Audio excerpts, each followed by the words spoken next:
apologize for the slight delay in getting started. I've been having a little bit of technical difficulties on my end. If you listen to this week's Knife Talk podcast, you will hear that I also had technical difficulties over there as well. Um, I don't know if it's a new computer that needs to be happening or what, but anyways, we're rocking and rolling now. We got a couple people in here. Please jump in and say what's up. Let me know who you are, where you're watching from. Ooh, we got 3 in here now. One of them is probably my wife. Just helping to make sure everything's going smooth. And then, yeah, and if anybody's got any questions, we got a few questions over from the Patreon, and then we got any new questions that people ask in the chat today. So, Mike, how are you doing, Mr. Michael Poor? So I'm actually going to kick it off with sponsors, super sponsors for the Patreon. The Patreon, you can go sign up over on patreon.com. I believe it's /Malmasi, or you can just search Malmasi, but you can find the Patreon. I also have a link in my Instagram bio that'll get you there. And if you jump in and you join the community at the illuminated individual level, you'll be able to be here for these conversations live. You'll be able to be part of the live chat, asking questions of the special guests that we have here in the podcast, and you'll get my love and adoration and appreciation forever for your support. And Mr. Michael Poor is one of our super sponsors. He is Red Dragon Forge on Instagram. And he's been doing some crazy cooking. He actually, Fingal, our guest today, I think would be a big fan. Him and Michael, I think, would get along very well. They both are very talented cooks and like to have a good time. And I think Mike is getting ready actually to go down to Oregon to take another sword making class with the Bells, both Michael Bell and Gabe Bell.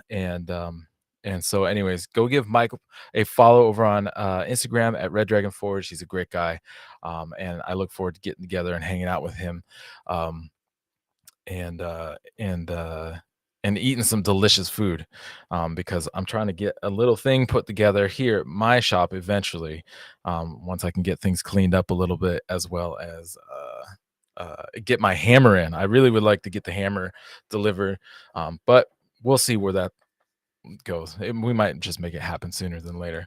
All right, next on the list is Mr. Josh Weston. He's Josh A. Weston on Instagram. He's also part of the Dragon Forge Experience crew on Instagram at Dragon Forge EXP. You can go check them out. They're going to actually be at the Arizona Renaissance Fair, which is a massive fair. It's like 30-acre fair. Or just outside of Phoenix, Arizona. They have these beautiful dragon forges that they built. They fabricated these forges to look like dragons, so it looks like you're forging out of the mouth of a dragon. They're so cool. They all have custom paint jobs, and it looks like everybody has an absolute blast going and working with those guys. So go check them out. Go check him out, Josh A. Weston. Great guy. So the next one is Mr. Russell Tinsley. He is the owner of Ouzel Finch Beers. Very creative, out of the box, kind of crazy and wildly styled beers. Super delicious though. They make a lot of crazy combinations and flavors that I never would have thought would be tasty, or would have even thought would make a beer. I think one of the more recent and unusual beers I had from them was a peanut butter beer. And it was actually really good. So go check them out. Go to local beer market if they don't already carry Ouzel Finch or Nos Brewing Project beers. Get a hold of the buyer, whoever they are, and tell them to get some Ouzel Finch beers. You can also see not Ouzel, but Russell over at his Instagram handle is Can't Make Knives. Although he's going to have to change that soon because he's learning and doing some good work. Recently, he was working with Tom Moss down in Virginia and doing some forging and making some feather Damascus. So I look forward to see what those guys put together with that work. Next, we have Mr. Lawrence Lake of Maritime Knife Supply. He's at Maritime Knife Supply on Instagram, as well as maritimenifesupply.com, where you can get basically anything you need to get into knife making, whether it's the handle materials and steel, all the way to grinders and anvils. They got basically anything you want to do or want to get the job done. So go check out Lawrence. He's a great guy, and he's doing a great service to help get quality materials and products into the hands of knife makers to make quality knives themselves. Then we have Mr. Ben Butcher. He's Amo Bladesmithing. It's AMO Bladesmithing on Instagram. He's back in the shop. He's doing some cool stuff. Go check him out. He's a great guy. He's actually just south of me in Portland. So hopefully, when we get together with Mike Poor and Brian Hinnenkamp, who's coming up next at my shop, he'll be able to make it up and hang out and do some work with us. So go check out Ben Butcher. He's Amo Bladesmithing on Instagram. Next up, we have Gabe Fletcher, Anchorage Brewing, at Anchorage Brewing, as well as at Anchorage Forge. He is new to knife making, but he is a man of very many talents, a lot of talents. And he has a great background in all kinds of crafting and making and working with his hands, and he is doing some really awesome work. And I'm getting ready to go up and work with him again in the next couple months up in Anchorage. I'm excited to do that. He has actually a brew coming out. He has a beer coming out that is going to be part of kind of a fundraising project to help support Jason Knight, who's a big part of the knife making community. Former judge on Forge and Fire, whose shop recently experienced a fire. At first blush, it looked like, it wasn't that, it didn't really affect his portion of the shop, but it actually ended up a lot of stuff was really damaged, and not very much of it is being covered by insurance. So he's going to be out a lot of materials and machinery. And so this fundraising beer project with Gabe from Anchorage, as in collaboration with Jason, is going to be really helpful to help get those guys moving and on their feet. So go check Gabe out again at Anchorage Brewing and also at Anchorage Forge if you'd like to check out his knife making. He's doing some good work. Next, we have Tony Sasma. He's TNT Forge. He's at TNT Forge on Instagram, and he's another great guy doing really cool work. His handle, I've said this before, and I really need to kind of take it a little bit. I actually, maybe I'll pull him in for the private Q&A we do here on the Patreon, because he does some really great finish work on his handles as well as his blades, honestly. And I'd love to pick his brain to kind of figure out some of his process and what he's doing if he's willing to share. But he's doing some good work, and so go give him a follow. TNT as in dynamite, TNT Forge. Next up is Mr. Brian Hinnenkamp. He's Tortuga Blade Works on Instagram and Facebook.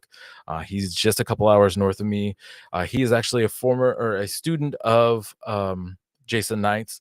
He does a phenomenal work in regards to his hunters, and he's getting into the chef's knife game. He does beautiful sandmai. He's a talented forger. He's got a cutlass that he's forging and working on right now, actually, that I'm really excited to see it come out.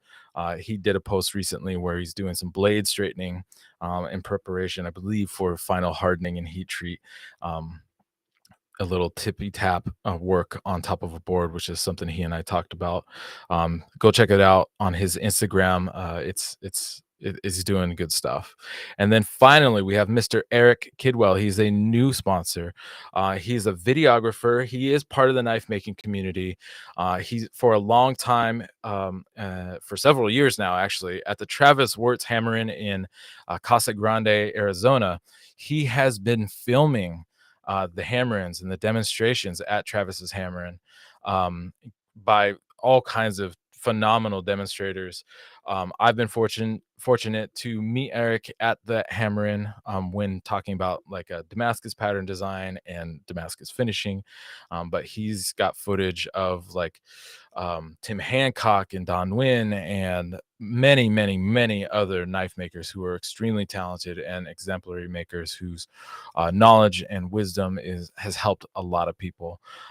He is on Instagram at District 202 LLC. He's just getting his shop put together, but he's going to be a guy to follow and watch because he's got a lot of very talented people at his I don't know what the right word is. Not his beck and call, but just available to him to reach out to and get some any questions answered. And like I said, he's been filming for the Travis Wartshammer, and so he's got a lot of footage to kind of refer back to and learn from, as well as he starts his journey in knife making. Okay, so without further ado, my guest, um, who has been very patient, thank you so much, is Mr. Fingal Ferguson today. I'm very fortunate to call him a friend. He is an awesome talent that I've been following actually for a very long time. I think when so I got my start working in knives working for Bob Kramer, and then in 2013 I got back into knife making after taking a break trying to do food stuff. And one of the things I was doing is I was just searching around and trying to find people's work that was interesting or inspiring, or that might um, helped me just to kind of get a better idea of where things are at in the knife making world. And Fingal's work was some of the early stuff that I came across in 2012, 2013, when I was first starting out. And he has made knives for some of the most talented cooks, whether celebrity or well known, as well as not necessarily celebrity well known, but home cooks who have just a A little love bit and of a everything. passion. Yeah, a little bit of everything, a little bit of everybody. And he's part of a generational farm started by his family, I believe, or his parents, I believe. We'll get into that. And he makes charcuterie, and is the kind of the captain, I believe, of the smokehouse, and part of the cheese making process. um, he's a family man, and the kids are it's great to see your Instagram and some of the posts of the kids running around the farm and playing and doing their parts too.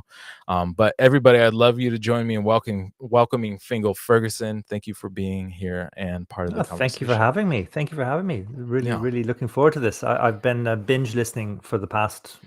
When did you start Artisans of Steel? I I actually, yeah, the podcast. I started the podcast a year ago now. I've hmm, been doing just an episode a month so far.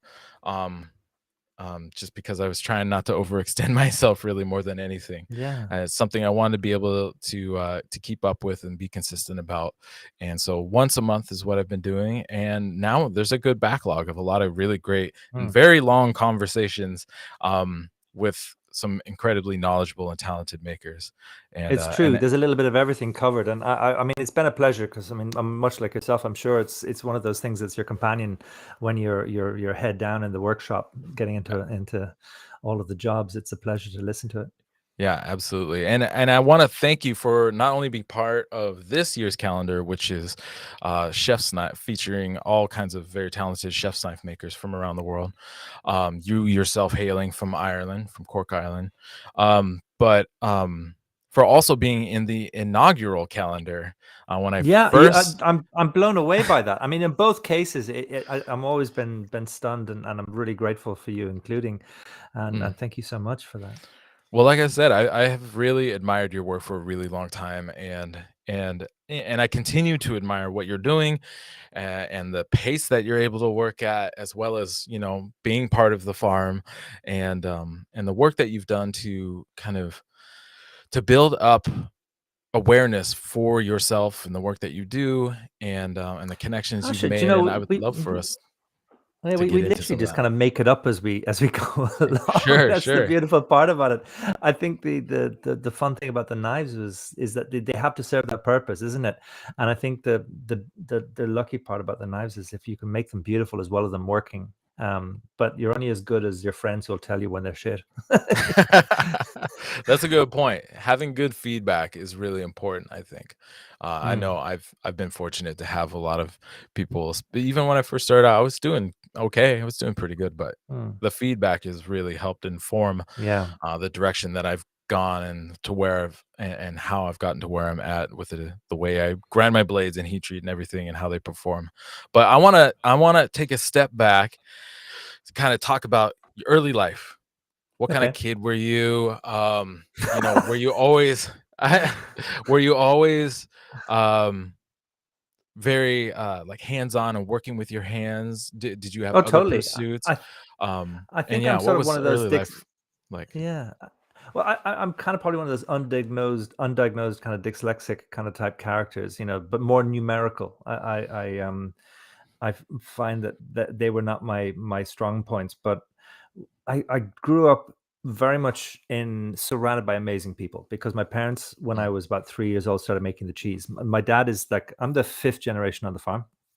Okay. So my mom started making the cheese when I was young, and she is the little bit of everything. My mom is, originally from England, grew up in Spain because her dad married again, went to college in France, also went to school in France, went to college in England, Oh wow. did a little bit of everything. Fantastic example of real hippie meeting a West Cork farmer. When she came to visit her godfather, she settled down here. So long story short, basically this whole sort of thing emerged of my dad being the doer, my mum being the dreamer. There was this time when West Cork just started out to become like this haven for very creative, wonderful people relocating and wanting a little bit of land to do things and kind of go back to roots and Sure. community. And I mean, we all know that kind of community is one of those really important things.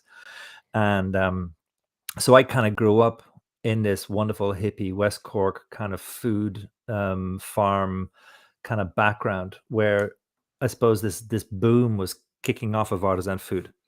And that meant that restaurants were kicking off, delis, chefs, restaurants, food producers, slow food convivium, all these kind of things my mom was involved with.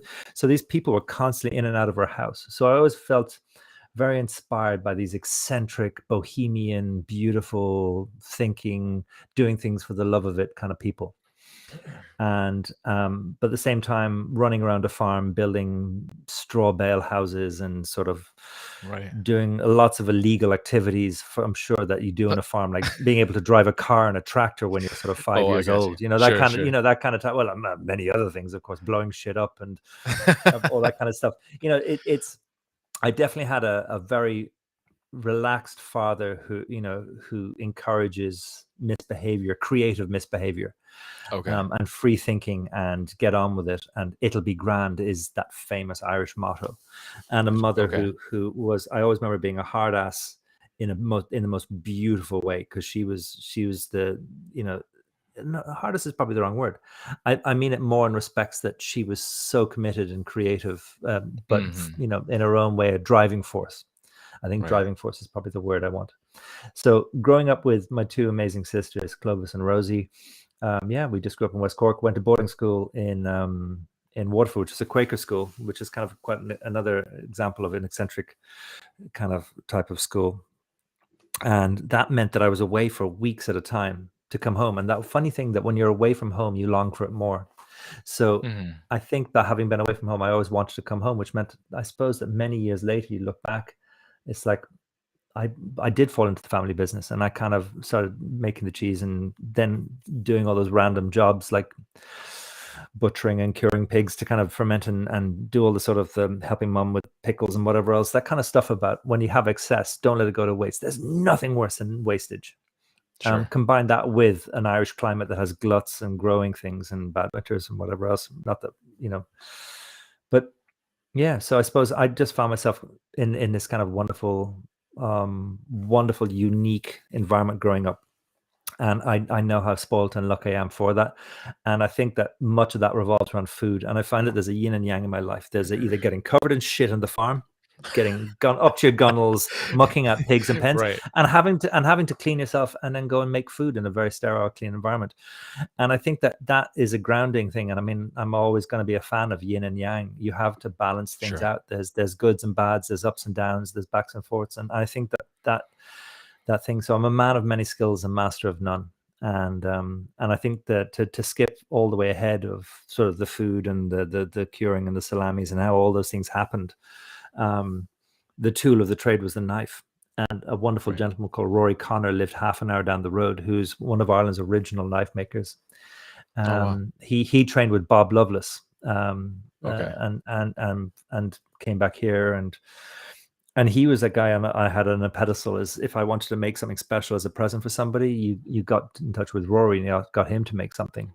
Sure. And I suppose that led to me making it. And then through my travels, I made knives in New Zealand. I went over to the UK to Owen Bush. I've done Oh a right. few other kind of things like that. That was way back. And next thing you know, I'm sort of repairing my old knives I inherited from my uncle, and I'm sort of converting old broken knives Okay. To me eventually getting heat treating kilns and doing it myself.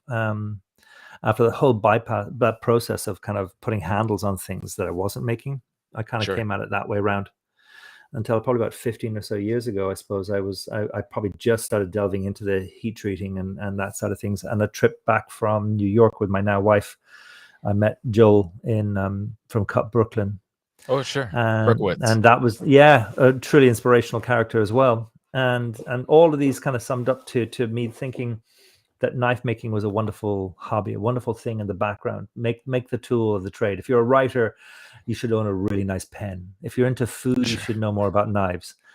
And I just got the bug, because the funny thing, and I've always used this, and forgive me for anybody who's probably heard me say this before, but I always think that food is something truly wonderful. It's the way to somebody's heart is through their stomach. Absolutely. And what's lovely about food is, but it does disappear. And I think that making something that doesn't disappear, that you can kind of capture yourself with, and or put yourself into, and sort of Hmm. become obsessed with, that will serve a purpose. I mean, to make Sure. art is stunning, it sits on a wall, but to use something that people can use to feed their family with, or be creative with, that was a bit more captivating to me. Well, it kind of Something about goes the back knife. to, yeah, it kind of goes back to your love for juxtapositions and yin and yang. And so Hmm. food is the exact definition of impermanence, Yeah. where the tools that you're making are, they may not last forever, but Hmm. they can last lifetimes. Which, Yeah. so it's Yeah. kind of those opposites, and that they come together to complement each other, because without the knife, you really, or without the food, you don't really have much use for the knife, Hmm. right? Yeah, and I think there was a balancing act as well. I mean, like it was sort of my therapy, before Mm, those sort of couches. That whole thing of, while making food is wonderfully stressful in respects that it's a group effort. You need multiple people to help you to do it when you get to a certain scale, and there's always the things of micro testing and HACCPs and audits and visits from vets, and those things that aren't going right, and the food that's about to go off mm, that didn't sell, and all these kind of things. sure. And so what was interesting is that the workshop, that time in the workshop, was something that was an outlet for me, that became sort of something that, the go-to to regroup. And when you have something on the tip of your tongue, you can't kind of remember the phrase. Going to the workshop almost let me sort of disconnect to actually then gather my thoughts and become Mm, concise. And right. I found that without one, it would be the hardest question in the world now to ask me to sort of give one up over the other. I think that they're intertwined, and I'm so grateful to my parents in some funny way, and my wife and everybody else who, if when I was sneaking off to make one or two knives in a workshop, when I could have perhaps been, well, with my wife holding a baby, or with my family probably making the food and getting stuck in, Yeah. the fact that they didn't chew me and sort of give out to me and say, why are you doing this? And somebody called me on it and say, look, why are you farting around this workshop? There's more important things to do. If I didn't have those people that I really look up to, sort of letting me kind of have my escape and my joy of knife making, I think we wouldn't have got to a place where we are now, where actually knives have become kind of more important, and actually in some ways become an integral part of probably what we do in Gubbeen, or a part of the whole system. Right. Yeah, it's crazy. It's interesting. I love hearing your. I've heard you talk about, especially on Jeff's Full Blast podcast, some of your past and your history, and so, and also, real quick note for others listening right now, if that's a really another great podcast interview with Fingal, to kind of get maybe a little bit more depth into Fingal's history, and what I love is that in that situation that you grew up in, you I do think that you say you were spoiled, and I think a lot of people would think, "Oh, working on a farm doesn't sound like being spoiled," but the reality is that you were given the opportunity to explore and experiment and try and Mm, dip your fingers and toes in all kinds of different, processes, from mucking mm, out stalls to building structures and everything kinda in between, and I think for any human being, not just people, but just any or not just kids, but humans in general, they mm, need that kind of, more of us need that experience, that variety of experience, to find ourselves and find that thing that resonates with us. yeah. And it's hard to find it without having such a wide variety of experiences. Um, and yeah, sorry, go ahead. It's only I suppose it's only when years, like after many years, you sort of see a few things that kind of join together. I do find it interesting how the influences of probably growing up as a food producer, and sort of making sort of, I mean, cheese and salamis and cured meats, they're simple things. They go back with such history, and there's a I mean, Right. they're such basic foods. The really hard part is consistency, making them say it Mm, every time. Because as soon as you get cocky and you think you understand everything there is about fermentation or about, even farming or any other kind of product, you're going to get your ass handed to you by sure. just purely just taking your eye off the ball and understanding about seasons and differences and things like that. And I think learning to be good with people and fellow staff and sort of the whole thing, they intertwine. So I suppose I kind of always approached, and it's interesting that what I'm looking at now, and it's constantly evolved, my attitude towards the knives and what role they play. I mean, Mhm. is that the kind of thing where I really want to get into very advanced, specialized, high-end knives, or master the sort of the ability to make a more affordable kind of consistent sort of chef knives, and where to draw the line or where to be creative. And I mean, I've had all these different steps along the way, but I suppose one of the things that comes from the food side of things is perhaps batches, working in Mm, groups of making so many blades at a time and knowing what you can accomplish in the time, when to start, when to stop, when to ask other people for help, or what to outsource, so to speak, be it water jet cutting or whatever right. else. And I'm constantly evolving and changing in respects to probably what I want out of the knife, and that kind of side of things. And I think that, I suppose, the other luxury that I have, and I see like the spoiled side of things, was that in many ways I wasn't making the knives to feed my family and kind of make the living. I think Mm, it was the hobby in the early days. And I think that led to some really random creativity and an fuck it kind of attitude. If it doesn't sure. work, it doesn't work. Let's go again. Yeah. And I think that leads to very quickly kind of finding out what works and what doesn't. But the wonderful thing about fuck ups is they teach you in your own right how to either get out of trouble or to Right. not do it again. Yeah. And sometimes the one thing that I think, the things I have realized the most, is that fuck ups have so often, or mistakes and issues, and that trying to get yourself out of problem, or instead of maybe throwing it away, just taking that little bit of a risk to sort of see, well, what can we salvage something out of curiosity, Sure. has led to kind of creativity and different things. And I always wanted to kind of very much have something individual about my knives. I'm kind of lucky in that respect. I have wonderful people I can reach out to. There's Lorenzo, who's helped me with my logo, and a wonderful designer, and he does fantastic photography. My family, my wife, who's the sort of the Jiminy Cricket on my shoulder in respects to many things. Sure. And I think that the things like the step and the handle of my knife, or perhaps the mosaic pin in the butt, or these different things that I've kind of latched onto, that I feel are part of my earlier sort of connections of what I was building it around. All of those kind Yeah. of things, I suppose, that didn't stem from an actual tradition or something original, but something I kind of connected to. I Yeah. think all of those, I'm constantly trying to find the next thing or something different, and it's very hard in an industry that has been going for so long, with so many people being creative in. Right. Well, and tool making a cutting tool is probably one of the oldest jobs. Mm, We can hammer with our fists, we can move things around with our bodies, but humans are not really born with claws or like really sharp teeth that can really tear mm, things apart. We can, but it's a lot of work. And so I feel like making a cutting tool is probably one of the very first things that people tried to figure out so that they can more efficiently process the food or animals they might hunt or scavenge or whatever to get the nutrient out of them.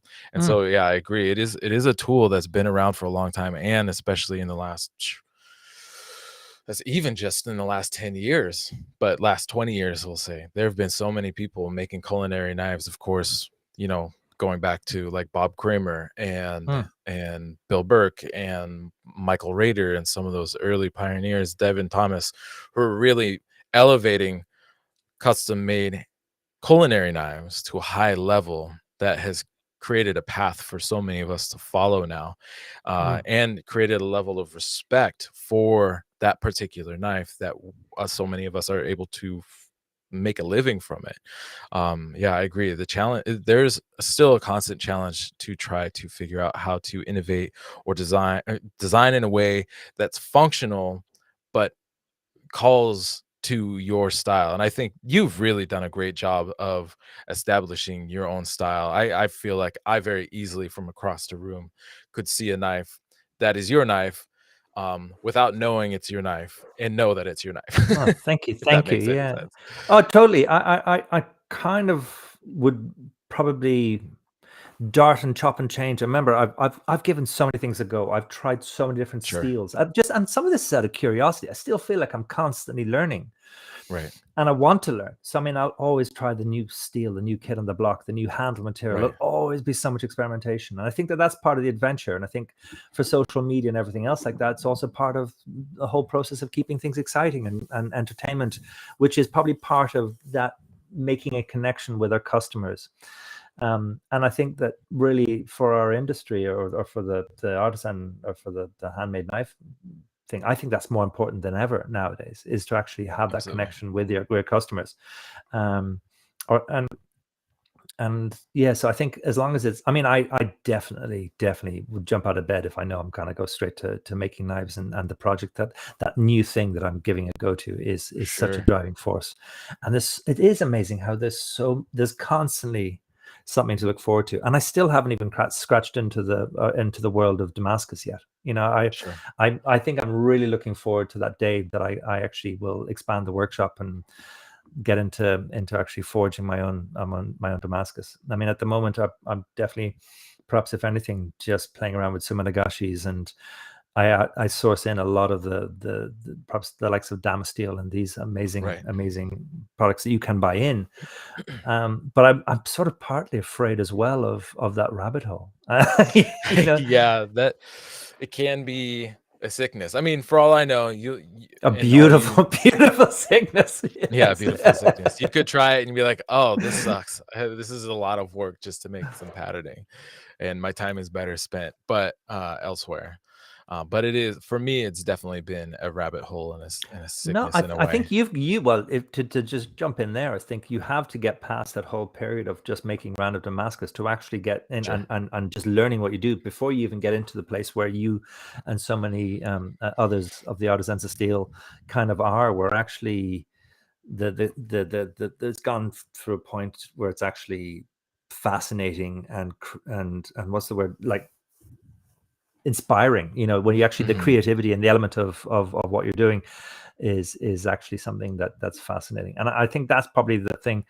I would definitely find myself not making as many knives, but I actually want to, I have put that aside in my future to actually to go down that road. So there'll be a lot more messages and cries for help and actually trips over, hopefully, to Hopefully, I can make trips over to you and do yeah, some work with you. that would be Something amazing. absolutely, I would love that. I would love that. I know we've talked about it for a while. Mm. Hopefully, we can make it happen soon. Now the Um, door's always open. Good. Thank you. Something you touched on, that I think you said really has helped you along your path is the fuck ups and the mistakes that you've made.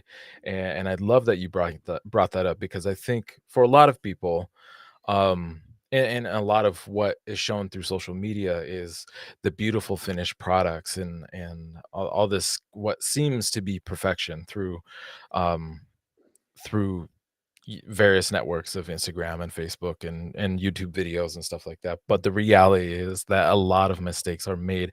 I have made thousands myself, and I think, like you were saying, that to fight that perfectionism, to allow yourself to move along and then be willing to make a mistake. Mm. There are opportunities in those mistakes to learn one way or the other, whether Yeah, how to fix it, like you said, or how to not make that mistake again. yeah, But some of those mistakes can be happy accidents that make you look at something in a way and this happens to me with my patterns a lot, of like when I was still developing different patterns and doing different processes, I've always tried to do the whole prediction process thing, and often things were not doing what I thought they would be doing. And so through those mistakes though, I did learn how to better predict the pattern, and also how to use those new what were mistakes, turn those into new processes that I could then use to my advantage. But I think some it's definitely something I've really struggled with. And I think part of it is because for me, I haven't had the luxury of it being kind of a fun side thing. It has for me always been the way I pay the bills Yeah. and put food on the table, and so I've really struggled with like this angle of perfectionism where it's like I have to get it right, I have to get it perfect every time. And it but it's that perfectionism really is a hindrance, and it really slows me down when it comes to It's a being double-edged productive. sword, isn't it? Oh, Yeah. absolutely. Yeah, I mean, you want it to be beautiful and Yeah. perfect, but the reality is nothing's ever going to be perfect. But Well, if you're going and to be up here in that world of sort of the high standards, and actually mhm, have customers who are going to come and buy yours because you are in the top tier, um, it's a hard path to get to that place and then to yeah. stay there and everything else. I suppose in some kind of ways it's probably like getting a Michelin star in a restaurant in some kind of Oh type yeah, thing. sure. There's that the whole element of like it's everything you've ever dreamed, and to get that kind of point, but at the same time you're constantly flagellating yourself whenever everything isn't right, and had to stay up there instead of just sometimes just actually switching it off. But Yeah. yeah, no, I think that is a fascinating. But you know what? I think what you're doing is inspirational, and I think it is wonderful.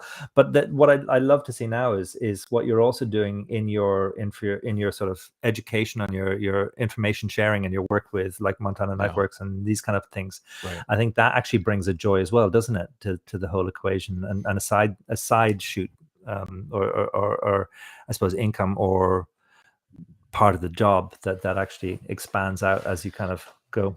Yeah, as I get older, I find my body hurting more and more at the end of the Yeah, day. yeah, And so yeah. especially in the last couple of years, I've been trying to figure out, and what's hilarious is I'm not really that old. I'm 38. Um and so I've been trying to figure out how to take or create a living and bring in some of my Mm, earnings that aren't necessarily off the pain and the stress of my back. mm, yeah. Um and so I have and I've always kind of done the educational stuff. I just haven't really done it in a very formal way. And so by starting this Patreon and and other things I've done, and teaching engagements and demonstrations and stuff like that, all of that is an attempt to move in a direction to help share what I've learned and understand about knife making through my specific lens. Everybody has their own beautiful lens, like yours and so many others that have been part of the show. Um, and so while you and I, somebody might ask us the same question, but of course, almost always we're going to have maybe similar but different answers. And you never know who you're going to connect to just because the one little way that your brain thinks about something, that it processes and clicks for somebody Mm, in a meaningful way that helps them advance. And I think ultimately, and I think I've said it here on this podcast as well as the Knife Talk podcast, but the reality is I feel like I have a lot in my brain, and that has a lot of potential value to bring to other people. And if you know life is a very precious thing, and you mm, never know when you're going to be gone. mm. And I think, and it's kind of a I think it's a practice from Well, stoicism, do you know which is to the one contemplate. recently? Oh, What go was ahead. who's the lovely, who was it whose workshop was just burnt down? Who was on Knife Talk, or not on the Oh, that was Jason Knight. Jason Knight? Thank you. I Yeah. mean, Jason said something really beautiful that just stuck with me for the whole day, and that was this whole thing of like it's just stuff. Right. What really was there was the skill, knowing how to use the Mm, stuff, you yeah. know. Yeah. And I think that was something that was fascinating. Yeah, I mean, God, it's devastating to lose a workshop and to do anything. My heart goes out, Absolutely. to anybody that's ever happened to. But at the same time, that one line is what I want to focus on. That whole thing of it is just stuff. It's The just stuff. skill Yeah. of being able to do these kind of type things, and that I thought was a wonderful line. And do you Yeah. know, actually, back to the back. You do a bit of yoga and Pilates and things like that, do you? Mostly yoga, Mm. and I'm not as consistent as I would like to be. I did do some yoga stretching this morning, though. Okay. Um, There's this lovely yeah, lady that's actually the next town over, which has the fantastic name. It's okay. called Balladahob. Balladahob is this Baladahab. village that's Okay, yeah. You drive through Skull, past Goleen, around the corner, and you're into Balladahob. okay. And in this village, there's a lovely lady, Caroline, from South Africa, who actually lives here now for a long time. She actually does this kind of it's a kind of a yoga slash Pilates kind of class, but just for back strength. So Oh, all of us interesting. kind of farmers and different characters, we all rock up Right. at sort of about 8:15 on a Monday, and it is incredible. I can't encourage it enough to anybody to actually give it a go, because I mean, my wife has always been into yoga, and I've seen so many people at it, and I think what was actually wonderful about this class is it's focused on just back strength. I mean, we all Yeah, know that it's one of those things I mean, I abused my back forever, lifting things well above and beyond and not bending my knees and all that kind of stuff that right. everybody does. Yeah, And but more importantly, I think it's giving that time to yourself to actually stretch out and work and think about it. And it's funny how just doing even one good session for 1 hour a week will actually build up the core strength and all these kind of things that actually will help you, even down the road. It's never too late. In fact, if sure. anything, start as soon as you can. Yeah. I'd say is one of those things I'd recommend for people. And another thing that kind of went through my mind, I was actually going to think of asking Caroline at some point. I thought it'd be a fascinating.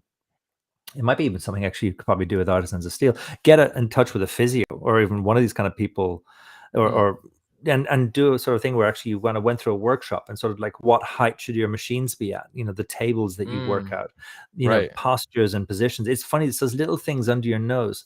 I did a random thing where I have two of the mop wheels and the sort of Oh, sure. the those kind of things, and I have one set really low, designed to sit in a chair in front of, and the Okay. other one at sort of standing height.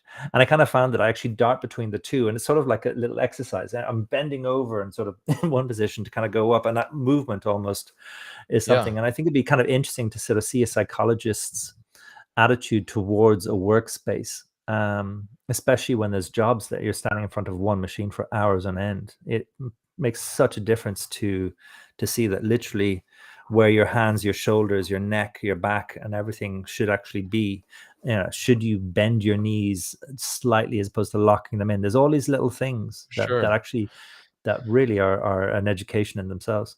Absolutely, and I think that's actually a really good idea, and I have a friend who is a knife maker, who is also a chiropractor and physical, therapist named Dan Keffler. He is I don't know if he's the current world cutting competition champion, but he has been in years past in something like 4 or 5 years in a row. He's super talented, Wow. when it comes to those and building those high performance knives. But he has a ton of knowledge, around the ergonomics of the body and physiology and how to work smart. And so I think that's actually a very good idea. I should get Dan on, Yeah. and talk to him and do that, because I think that would help a lot of people. And to kind of quickly step back to your conversation about the yoga and the teacher that's nearby who works with everybody, and especially in the farmers and stuff like that. Um, the benefits of it helping your body are obviously there. Hmm. But something I never thought about before I started either practicing yoga or even I used to go to a chiropractor. I don't go to a chiropractor anymore, but the connection you develop with your body and kind of a little bit more of a stronger awareness, because I think honestly a lot of people and myself personally walk through the world not really thinking about our bodies as these tools, as equipment Hmm. that Hmm. needs to be maintained kind of in a way. We do a great job taking care of our cars, we do a great job taking care of the house, but what do we actually do for ourselves, our physical selves? A lot of people do exercise and work out, but I think what yoga has really done for me and any of these kind of stretching practices is just create that yeah, that awareness and that connection with my body in a way so that when I am working, I can feel even the slightest little thing twinge or go weird. I'm like, That's not right. Yeah. Where Isn't it normally, funny maybe I how would just there's kind a of pass that up and ignore it, isn't right? there a vanity sometimes as well that stops us kind of like going into full stretch mode when there's other people in the workshop? Just 1 minute, I've just got to do my squats. Just stretch, Right. you feel, it's, but at the same time, yeah, knowing when to stop is probably the biggest part of it. And that reminds me of, I was listening to this fantastic podcast it was about basketball, and I don't play basketball. I'm one of those things, sports skipped a generation. I really have very little interest in. But I Okay. thought it was fascinating. There was a whole discussion about how actually there's a higher percentage and chance of being able to score a basketball or score points from a longer distance by actually doing, what do they call it, a granny throw from underneath, as opposed to the over your head throw. Oh, sure. But everybody is afraid of looking stupid. So no one in basketball, professional basketball, will actually do the granny throw in basketball, even Right. though there's proven statistical facts that you'll get 10% more baskets and higher scores by That's throwing so that way than there interesting. is by throwing Right. over your head. So Yeah. what we'll do out of vanity and out of probably tradition and routine, compared to sometimes breaking the mold and seeing other priorities, which are perhaps being our Sure. body and our minds and our nutrition and whatever else. Yeah, yeah. Yeah, well, and I think part of the reason I've tried to do these kind of practices is to keep in mind you have young kids.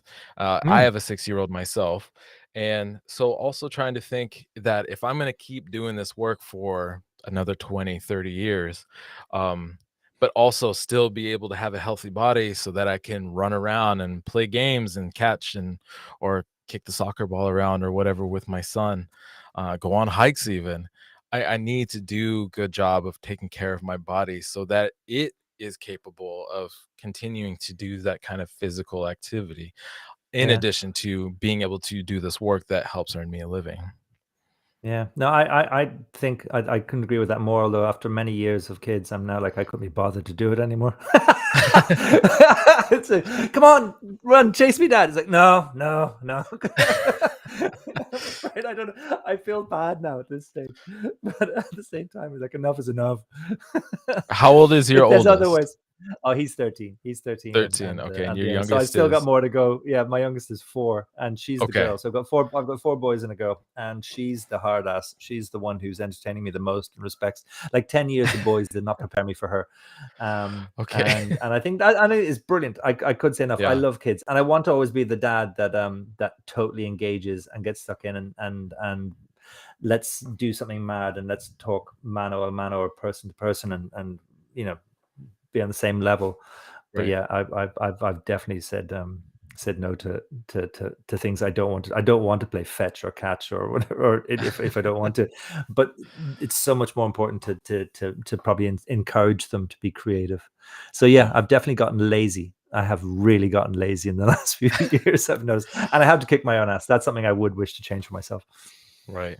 Well, and you said 4 boys and 1 girl, right? That's a lot Yeah. of that's a lot of playing chase and running around and chasing down balls that were thrown or kicked the wrong direction. Yeah, it's true. I think definitely on but they're funny, the memories, aren't it? These are things when you look back yourself at your own childhood. Yeah, There's the random things that are the memories, and you definitely don't want them to avoid or miss any of those. And that's probably the most sure. important part.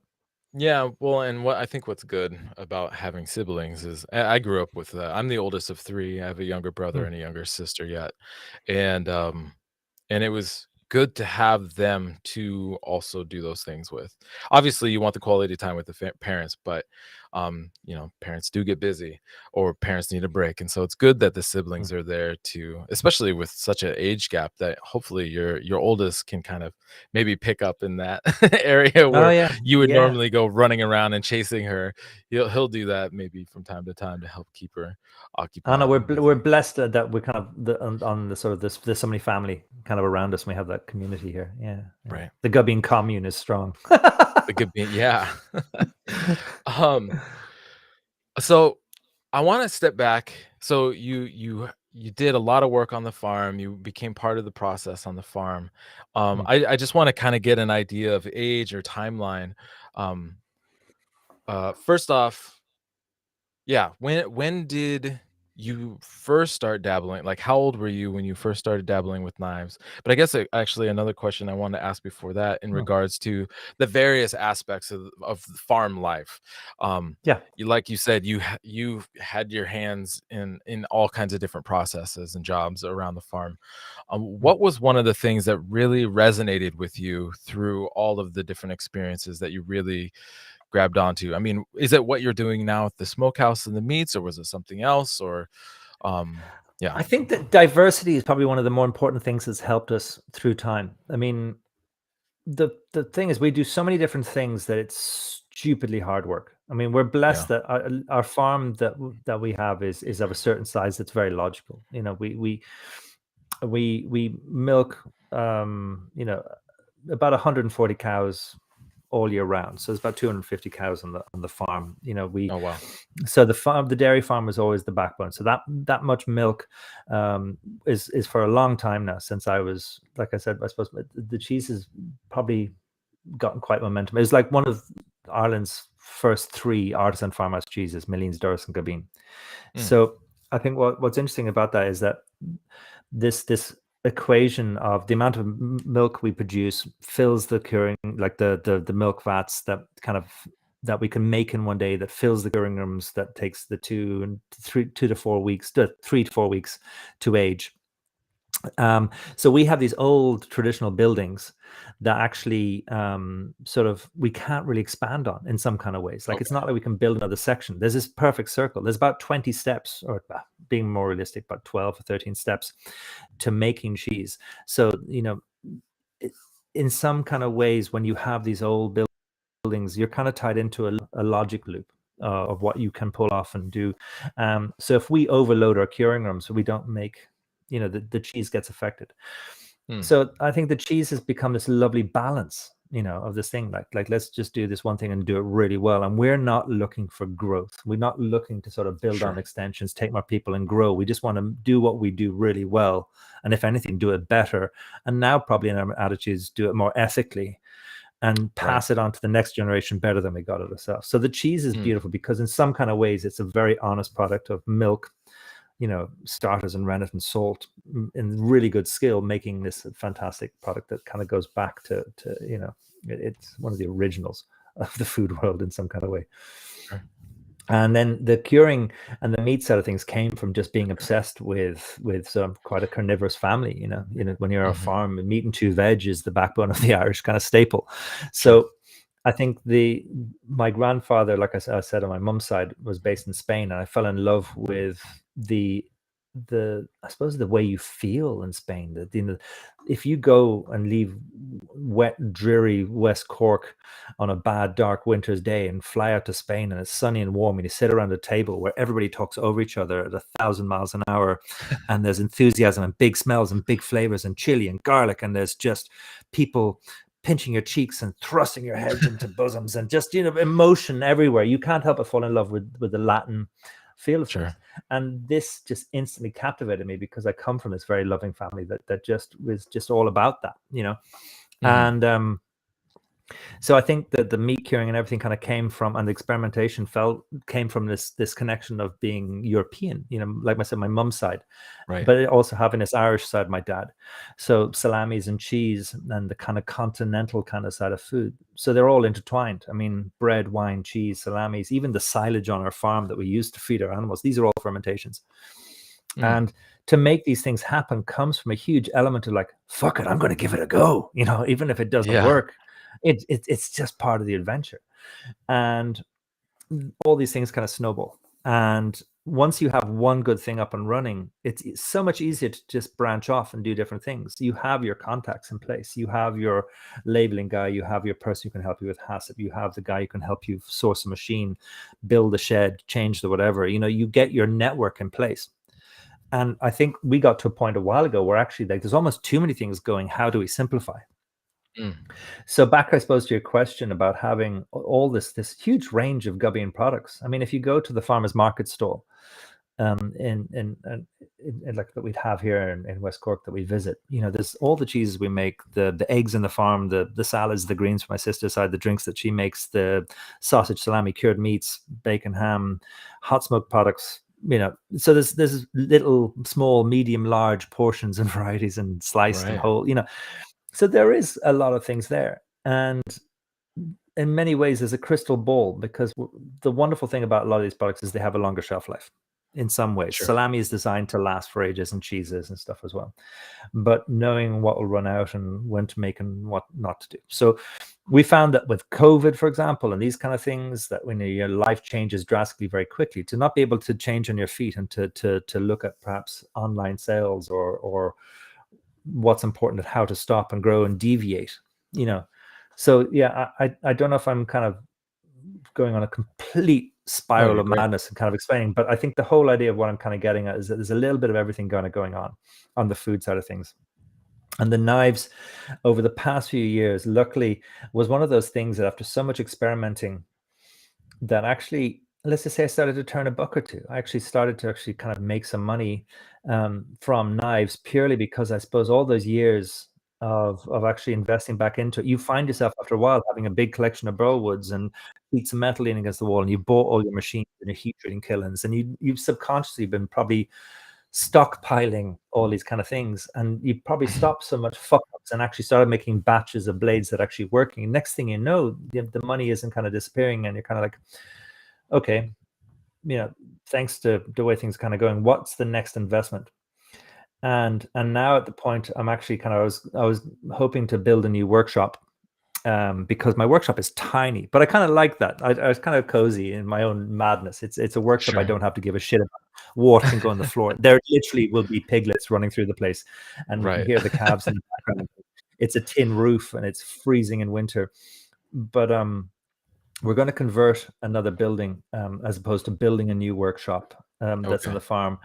And I'm going to try and invest back in to probably better the company in some respects, to actually put in some solar panels for the farm. And we're looking at building a Oh, sure. biodigester, which is this means of sort of powering the farm from our byproducts. And I think that it's that whole element of seeing all of these different components as cogs of a bigger system, because the staff being the backbone. I mean, there's 20 people in Gubbeen that make everything work. Between the farmers markets, the shops, the cheese, and so on and so forth. But what's interesting is that when one is doing really well, it's probably seasonal. In summer, things are really busy in rural West Cork. In winter, it's a ghost town. Okay. And there's always there's foods that we eat in summer that we don't eat in winter. You just have to duck and change and go through it all.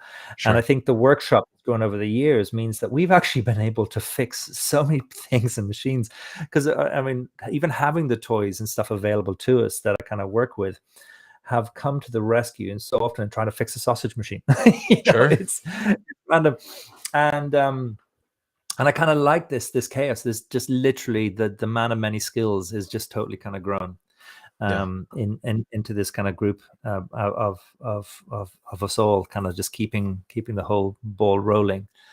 And you just, yeah, I think that the latest thing at the moment for us is probably energy. We do see that it is ridiculous how much money we spend, because you find yourself, have you noticed that in many kind of ways, making knives perhaps in a small group, if you yourself make knives is great, and then there's very large companies that are probably doing quite well, and there's that strange point in the middle. It's like with fishing boats, you're either very good as a fisherman on your own in a boat, or the very large factory boats, but it's probably difficult being a mid-size. There's this point Sure. where things stop and can and might not make sense if you're not set up for either a niche market or anything like that. And Right. to avoid probably being in a race to the bottom, making very cheap products and being the cheapest person to make something in large quantities. I think, Sure. I always wanted to kind of avoid that. And I think that, yeah, that what we wanted to kind of do is look that we're spending so much money on sort of our electricity bills and our gas bills and just bills. They just, so, do you know that wonderful expression, more is more? I've probably the one I've heard the most is more money, more problems. Yeah, more is actually the kind of thing that, like, never mind tattooing my children's names on me, which I'm probably tempted. I don't have any tattoos. More is more is the first thing I'm going to tattoo on my ass, because Okay. more is more is both a positive and a negative. More is more means, okay, we're going to make more products, make more money, but we're going to need more staff, which is more wages. We're going to need Right. more insurance to do this. We're going to do things, but then we're going to have more turnover to have a bigger range. We'll get more customers. More is one of those things that just more good and more bad happens with more. Sure. And that's the thing that I actually, I suppose, that I'm kind of aware of now, is that Yeah. more is more. Well, it becomes a bit of a dance, and a lot of people have asked Mm, me with until about a year and a half ago, I had a massive backlog, and a lot, and I always had a kind of like a massive backlog for which is a good thing and a bad mm, thing, yeah. um, and a lot of people said to me the very obvious advice of why don't you just hire somebody? But Mm. like you're Not explaining right in. there, more is more. So if Yeah. I have to hire somebody, then that means I need to be producing at a certain level that helps afford that person to help them, or and they need to be helping the business to a point that Mm. is also helping to afford them to even just be there to In a kind of very basically. specialized product.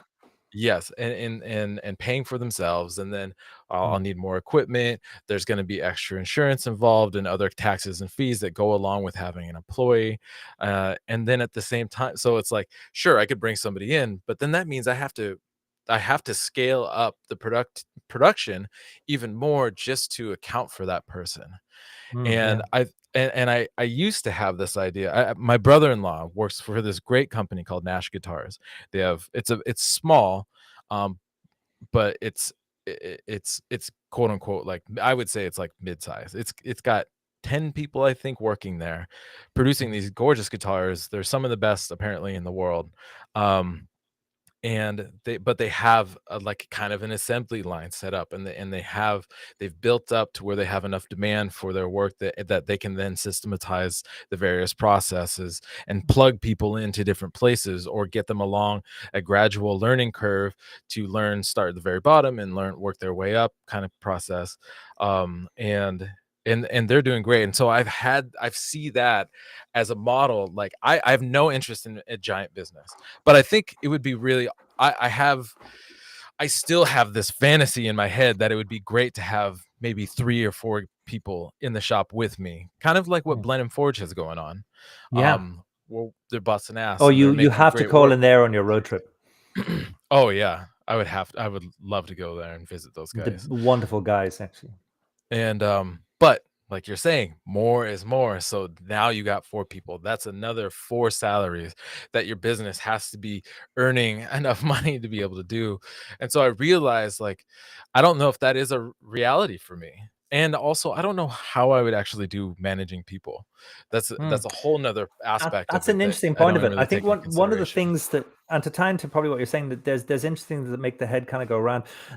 I Yeah. suppose one we have in the smokehouse is that every day is different. On Monday we do butchering, on Tuesday we're curing, on Wednesday we're doing this. Where, and then the Okay. dairy there's a little bit of curing, there's making, and I think that it's probably very difficult to ask a person to sit in front of one machine and do that exact same job all day for Sure.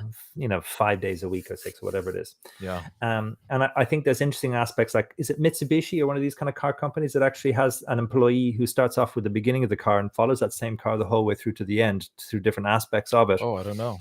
Okay. as opposed to actually just being in the same place, Right. riveting the same nut into the same door, into the same Right. panel for every car that kind of goes past. And they found that productivity kind of went up, quality control by far went up the most, because Mm. the personal connection, and the responsibility and the whole The thing personal tied in. investment in that. Yeah, Yeah. and there's all these other aspects to it. And I think, like, I myself, I think I'm definitely one of those creative people who can come up with something, but of late I'd probably see myself as more of a finisher. But it's so easy to come up with something, then pass that on to somebody else to keep doing. But I don't think that's a modern problem now. We don't have Yeah. access to people who want to come in and work for a job that's going to be boring after a period of time. Right. You're gonna lose that person, and understandably so, I think. Yeah.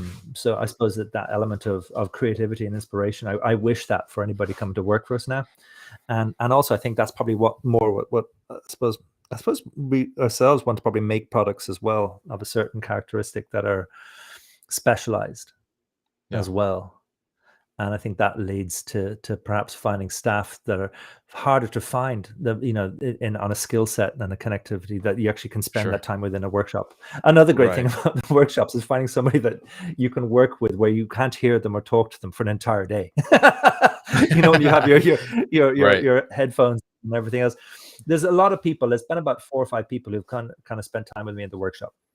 And amazingly, they've all gone on, not amazingly, understandably, they've all gone on to become amazing knife makers themselves, and good Well, reputations. they had a great teacher. No, I wouldn't even be a teacher. I was part of the stepping stone on their path, doing what they were going to Okay. do anyway. And I don't think I even call myself a teacher. I was just somebody who was actually grateful for the company and somebody to help me out at that time. And if anything, I've learned from them as much as as they've learned from me. Yeah. Um, and I think that that's something that's fascinating as well. That balance. But yeah, employment is very difficult. I think Yeah. it's not something, and it's that space and that time and the scale you kind of want to go to, and it's lovely having the ability to switch it on and off. Yeah. I've always Absolutely. known that with the knives, I had the ability to walk away. If anything ever happened to anybody at any stage, if a machine broke or anybody was sick or some key person in Gubbeen was missing, I have to stop knives and I go and take care of that. The priority is Sure. always going to be the farm and the food, which has made me probably not grow the knives in that kind of respect. In some ways is sort of, I didn't want another thing that was kind of creating that same stress, but actually just made me kind of go about thinking about the knives in a different way. Sure. But yeah, there's to kind of deviate from this. There is amazing influential people out there doing fascinating things with knives that are probably, you can't help but look up to, the Tomers and the Blenheim Forges and Oh, sure. all these kind of characters who Yeah. that are doing Jeff. fascinating. Yeah, yeah. Oh Jeff. God, yeah, yeah. So everybody in that kind of respects who's kind of doing these fascinating things, and the efficiencies and chasing that kind of side of things is part of the adventure. Yeah. Yeah, I think what I finally had to I still think I'm still trying to work on a business model that would work for me. But right now it's still a fantasy. And I think what I've had to settle on and realize, because when I was younger, I was like, I was like chasing, trying to be the next Bob Kramer or something like that, and be the most well-known chef's knife maker and stuff like that. And I realized like that's not really necessary. I don't need everybody in the world um to want my work. I think what's important is that you get enough people Mm, wanting your work that can sustain you as a business going forward.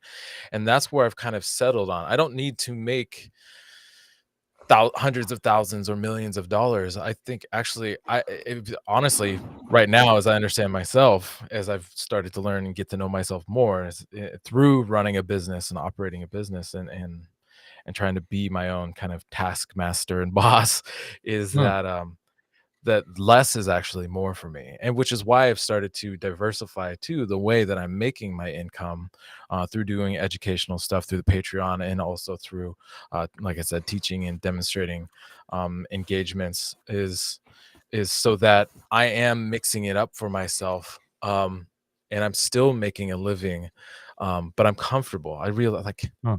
I think it would be too much stress, honestly. I've started to realize that I am not that entrepreneurial driven force like our friend Neil Kamimura is one of those massive entrepreneurial Mm. driven forces who that is like in his blood, like that is the air he breathes. Yeah. He would fucking die if he didn't have that, right? And I've come to the understanding of, and it's just like emotional intelligence and understanding myself personally, that's not me. That's just not me. And so then trying to kind of step things down or stage them out and figure them out in a way that work for who this person is, I'm starting to understand myself to be. And where I'm going right now, I still have some things that I'd like to like launch and do, but I'm a lot more comfortable. I don't need to be the number one best Mm. well-known culinary knife maker in the world. What's your latest, the itch you really want to scratch at the moment? What's in your 23 bucket list? My 23 bucket list. Well, actually, I just posted today. Um, a collaboration piece, and Mm. I believe I've talked And to you that's about rare this for you. before. It's rare Is to see you in the collab side of things, is it? Yeah, and I think part of it is that perfectionism aspect of Mm. myself that I really struggle with. Is the only way that I can, things can work is if I have absolute control. And so stepping into this year, and this started last year or maybe the year before, but I sent some of my work to other makers to do some collaboration work with, to honestly kind of experiment with that aspect of letting some of the things go, kind of playing with the idea of, if I were to have an employee, like, they're never going to be as invested as I am in the Malmossi Fire Arts business. They're obviously, I think hopefully they'll want to do a good job, but me as the owner, I should always be the number one, Mhm. invested and care about everything. And so understanding that employees are going to get to a point where things are pretty good, but it's maybe not to the level that you might push things or whatever, or agonize over things, but Yeah. also realizing that if you want to get into that segment, or that model where you are scaling up your process and scaling up your productivity and your production of the knives you're making, you have to be okay with some things just not being absolutely perfect. What's important is that you are continuing to learn. And so I've done a better job over the last especially the last year, trying to let things go that I would absolutely agonize over to my own detriment.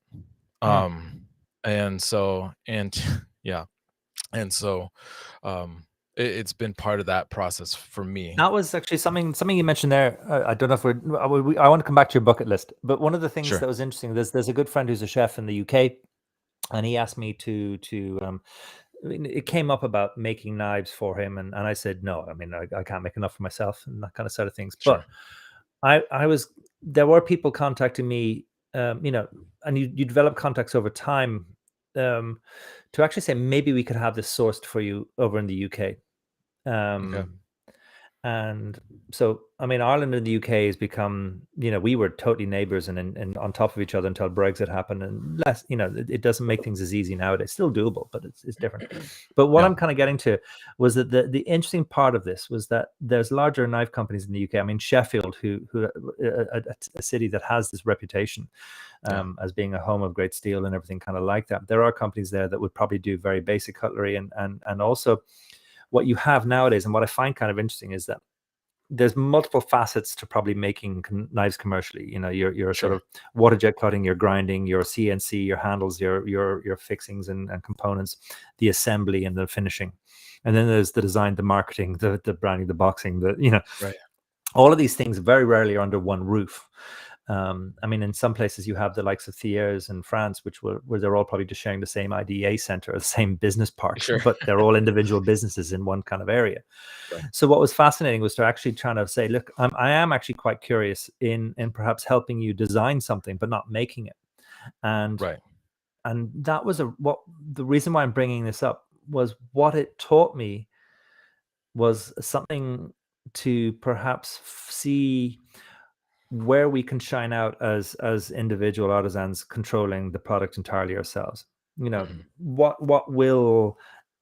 is possible on the commercial scene or what isn't, more importantly, possible, um that we should focus on and embellish. Like, I mean, I've always jokingly said that, like, wrapping my knives, with the way I wrap my knives and I hand draw Sure. everything and I sort of do the whole Yeah. thing, it's a Which I big pain in my love. ass when you have. Oh yeah, but when I've got It takes 20 or right, it 30 to takes time. when I've got 20 or 30 to go, it's like, oh fuck it, there goes my evening.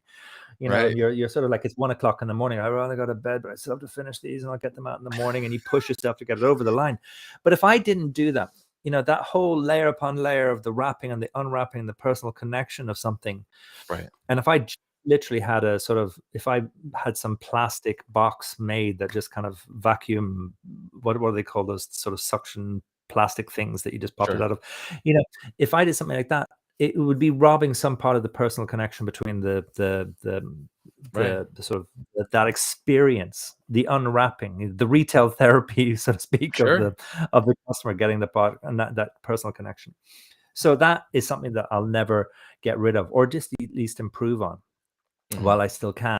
And other aspects of how we polish the choils and the sort of the details of how the actual handle materials will blend into the blades if they are separate, and all these things that you have to see are actually part of where we need to put our energy into to stand above and beyond. Yeah. And I think that process of making it was so frustrating, and it took years. I thought, okay, this will be grand. I mean, yes, I suppose after a while you could hit go and sort of make thousands of a knife when you have all the components in place. Right. But there's nothing easy about that, and it's a huge gamble where everything can go very wrong, where the blades aren't matched for the handles. You have to go again, and I can only imagine where all things go wrong. Right. And in a very blasé scenario as well, where you have to have the foresight of seeing what can go wrong before it will go wrong to prevent it going wrong in a very expensive way. Sure. So yeah, I loved the whole experience, and I wasn't really happy with the knife in the end, but it wasn't my name on it, and I didn't have to make all the decisions. I only made some of them, and in the end, I mean, I think it was a good knife, but it wasn't Yeah. something that it wasn't. That would have been made to my standards, but I Sure. had to make those. What's the word? I had to just let go of certain aspects to realize that this is what was possible at the time, and maybe even so in with the budget that we had set for the end product.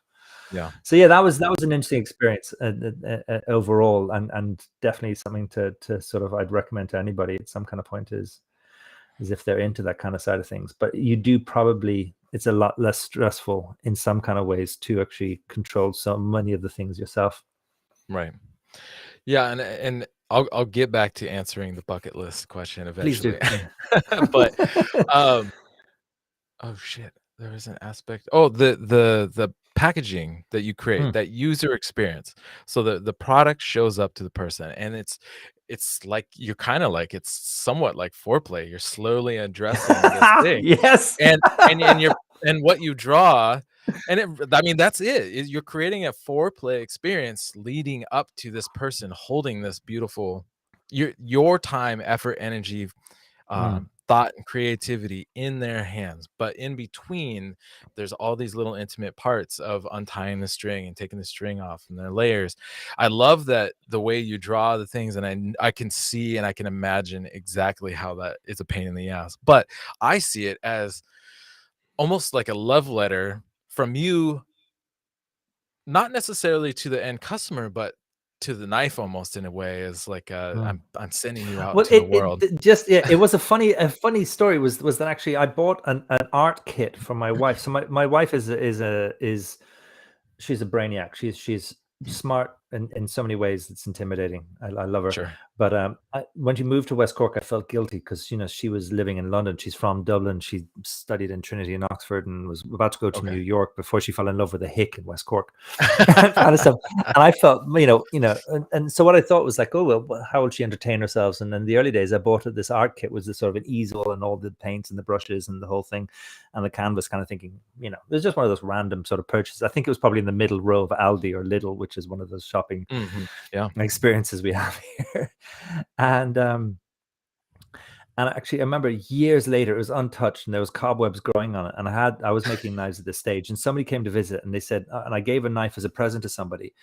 And I said, how do I wrap that up to bring it with me? And I was kind of wrapping it up in all kinds of random different things. And then they kept asking me what the handle was. And actually, I saw the canvas, and I thought, wait, this is something that it won't cut through the canvas. It'll be safe in their bag.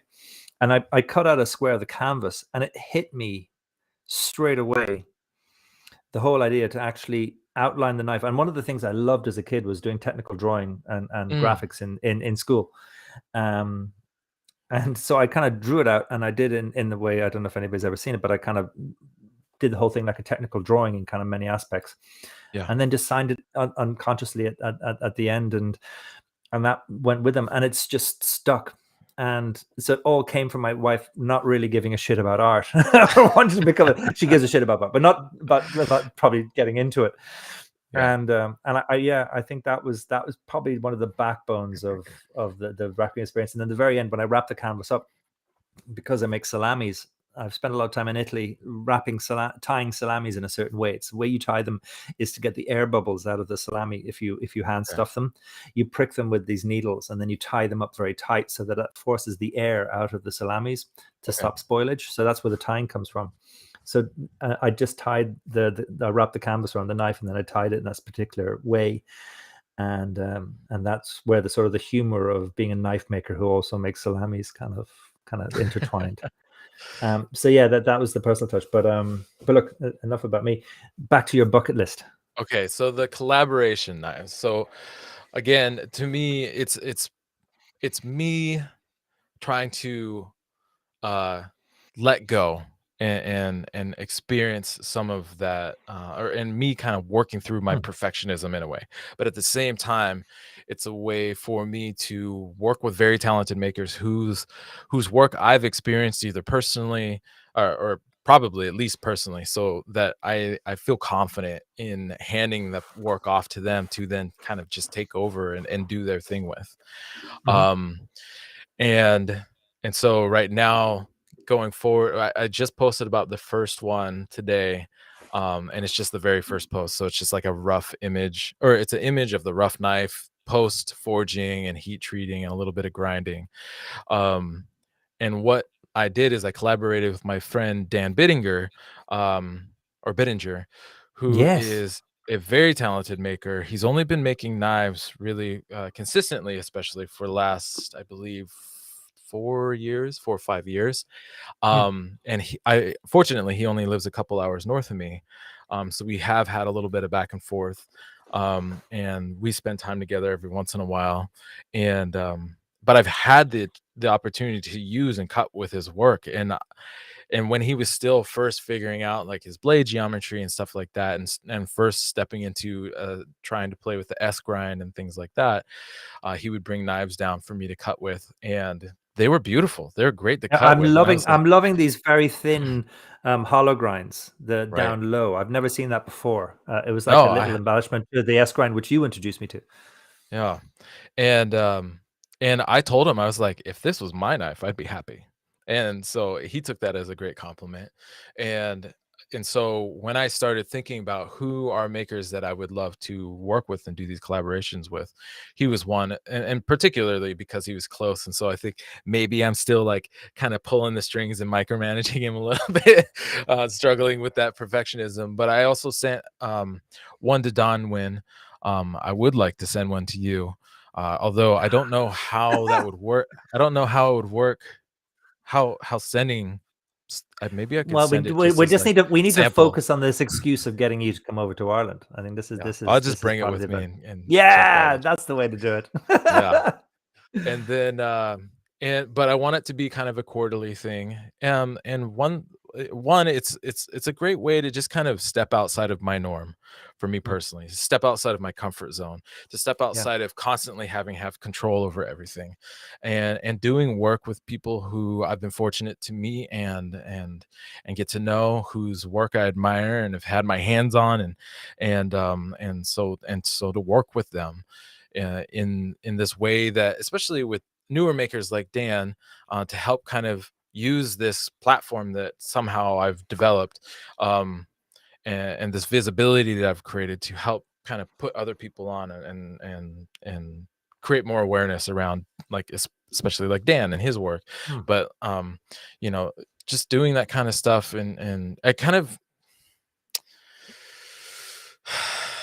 it's just trying to be more of a community in a way, like involved Yeah, in the community in a meaningful way. I love it because And you were also in Hawaii recently as well, weren't you? I was, yeah, I just got back from Hawaii. Yeah, that Um, must have been a blast. It was a great time. Yeah, it was fun to go over there and work with Neil. I did some Damascus work with him, showing him some new techniques and approaches, which I'm excited to see what he does with going forward. And I just took some pieces of my own to kind of work on over there while he was doing like billet grinding or something like that. Yeah. We didn't really do a whole lot of collaborating, um, but it was actually when I first went over and worked with Neil was in 2018, and he and I worked on and made this steel together. And then I I forged a blade out and he forged a blade beside me, and it was kind of we worked in tandem for me to show him basically my process for making a knife. Mm. And that was kind of really one of the first, and possibly I think it might be the only collaboration piece that I ever had made and sold. And so that's kind of what, but I made that, like I said, in 2018. I think I sold it either a couple of years ago. And so, but it was kind of that was gave me the idea of doing this series going forward. I'm calling it the BAMF collaboration series. You know, you can think it means badass motherfucker, but it could also be like badass makers and forgers or whatever you want to call it. But Okay. I just wanted to create a series that kind of grabbed people's attentions, because it's not Isn't there too a place often. in there's a place in Canada, Banff, isn't there? Uh, that's B-A, I That's a think it's different spelling. BANFF, I believe. Okay. Um, um, but yeah, it's just north of me, Banff, Mm. Banff. Oh, there Anyways, you go. Okay. yeah. So that's one of the big things. I have also coming down the way. I have some historical reproductions stuff that I'm trying to work on and Oh, that's interesting. get connected with. Yeah, there are these ancient patterns. They're mosaic Damascus patterns that were made in ancient Rome, like in the first, as early as the 1st and 2nd century. Wow. Um, and and they were these swords were unearthed in Denmark in like the 1850s, late 1850s, and since they were unearthed about roughly about 180 years ago or so, nobody's been able to figure out how those patterns were made, and I've figured out how those patterns are made. So now I know how to make those patterns. I want to make some replicas, but I also want to I need to try to connect with the right person to basically do like a paper around it. Okay. It's interesting and difficult at the same time because these patterns present best in symmetrical things like daggers or swords and stuff like that. Mhm. Um, I basically have no use for them in my knife making, but it's like I have the keys to this Yeah. mansion, but I don't want to live there or something like that. I have Okay. Yeah. plenty of sword maker friends who could benefit from having the understanding of how these patterns were made, because, like I said, nobody's been able to recreate these patterns basically since they were first made in the 1st to 2nd, and I think, or 1st to 4th century. And so um yeah, so I'm working on trying to move forward with that, connect with somebody who could help write a kind of like an article, like for a journal or something like that. And I struggled with them for a long time because I was like, But it all right, probably needs to cool. be almost more visual. I mean, in some kind of ways, you'd Yeah, like to see a vlog on the whole process because I suppose sure. you'd need to capture I mean, to talk about Mosaic Damascus. Yeah, A picture is 1,000 words in right. some kind of ways. Yeah, and I struggled with it for a while because I was like, well, so what? Okay, I figured these patterns out, but what does that even matter? And it finally dawned on me after kind of contemplating and thinking on that for a few months, honestly, Mm. that was the pinnacle of sword blade ornamentation in ancient times, in ancient Rome, Using and rudimentary tools, which is also mind using blowing. yeah, and so that's the other part of the puzzle is figuring out, I know how to do that in modern times with our modern tools and TIG welders and hammers and presses and all Mm. of that, but how were they doing that with the limited tooling they had available Yeah. to them back then, and especially the early ones in like the 1st century? How the fuck were they doing that? So Yeah. I have some concepts and ideas of how it could be accomplished, but again, like you said, I think it would be perfect for like a Nova special or something like PBS or some sort of, Mm. it'd be cool to do Yeah. a series on it to kind of learn the history and travel and stuff like that. But that's obviously there's a lot that's involved with all that. But yeah, doing something. I want it more than anything. I just want to get the credit for figuring it out, and then Yeah. like and then put it out there into the world, or maybe put it out to a few people that I know, and then have them kind of carry on that tradition of this approach to pattern making and sword making, that's basically been lost for almost 2,000 years. Wow. Yeah. Yeah. So those are probably the big things I want to do in this coming year. I have a lot of events going on, and I'm still. I need to talk with you further, but Oh, I need to get I off need my to ass talk and go to more. Atlanta this year. I think I have to leave Oh, the country. really? Yeah, I Are must. you? I know. I'm not, but that's kind of autumn, isn't it? It's in June. Or is Yeah. it June? Oh, June. Okay, then I better start booking flights. Yeah. Make it happen. Yeah. And I need to talk more with the wife to just coordinate how that might work, but to come over and maybe visit you in August and do some work with Mm, you together, which I think would be please. super cool. Um, okay, so what say so earlier I was asking you how old you do you remember how old you were when you first started working? You said your Oh, the neighbor knife side of things on Rory. Rory. Yeah, I think I was probably in my. I think what I was doing was as a kind of in that sort of 1920-ish kind of type thing was when Oh I wow. went through a phase of sort of just rehandling knives and sort of, you know, Sure. playing around with things, but not actually heat treating in any kind of formal way, you Okay. know. And I think I was in my 20s when I was kind of buying components and going to those websites with pre-made knives and sort of putting handles on Okay. and that kind of side of things. Sure. Um, and then I feel like if let's just say if I go to my computer and I go back, like I think just when we're kind of getting into digital phones and cameras is when I sort of saw knives then. So I mean, I don't know what I could probably pull up a year on that, but it feels like it's probably been. I don't know. I kind of was. That make about 15 or I mean, god, I actually don't know. I actually, like I said, I'm Sure. terrible with numbers, but It's okay. I feel like I've only been really proud of the knives for about 15 or so years, where I was Sure. actually kind of like sort of selling them and doing that kind of side of things. I don't know if it's a fair enough number, I suppose. Yeah, no, I think that's um fair. Yeah, I and think oh, go ahead. Yeah, no, I mean that was kind of it, and but again, like I had plenty of time spent with adventures along the way of kind of making those with people, but it was always just a means to the fact that I was butchering, so I needed to know how to sharpen a knife or use a knife, and it was, Sure. I suppose, and I also felt I was like, oh, Rory showed me how to do this. I don't really want to become a knife maker to sort of like because this is his bag, But then it's Right. like the overriding kind of thing is like, no, this is my bag. I do love this, and it's something I definitely want to do more of. But And you said so you just touched on you worked with people early on, just kind of like exploring it. Rory was mm, one, but you also yeah. mentioned going to Owen New Bush. Zealand and Owen Yeah, Bush. yeah. So who's down I in originally New Zealand was there's this character in Barrytown on the South Island on the west coast, which is one of those kind of parts of New Zealand that gets 2 meters of rainfall a year. It's a fantastic kind of Holy it's the smokes. rainforest of New Zealand, You're right. and it's a very remote place. There's this guy, and when you're sort of on a holiday we were over there for several weeks in New Zealand, and you're looking, and I was traveling out with some friends, and we were looking for something to do, and so we all booked in to go and make a knife. It was a make a knife in a day kind of trip. Okay. And I actually can't, I'll have to pull up his name. I'm afraid I don't have it now, and I won't pick up my phone to look it up now. But I That's okay. remember in Barrytown making this knife, and it starts off by kind of getting a length of metal and the grinding and the thing. And then he does the heat treating on a break. And then you come back and then it's a bit more grinding. Then every so often when things go about to go very wrong, he'll step in and just kind of pull it back in. And it's a very typical kind of very heavy sort of like 6 mil thick bit of steel that has a Oh wow. brass bolster, and it is like It's one a of those. beast.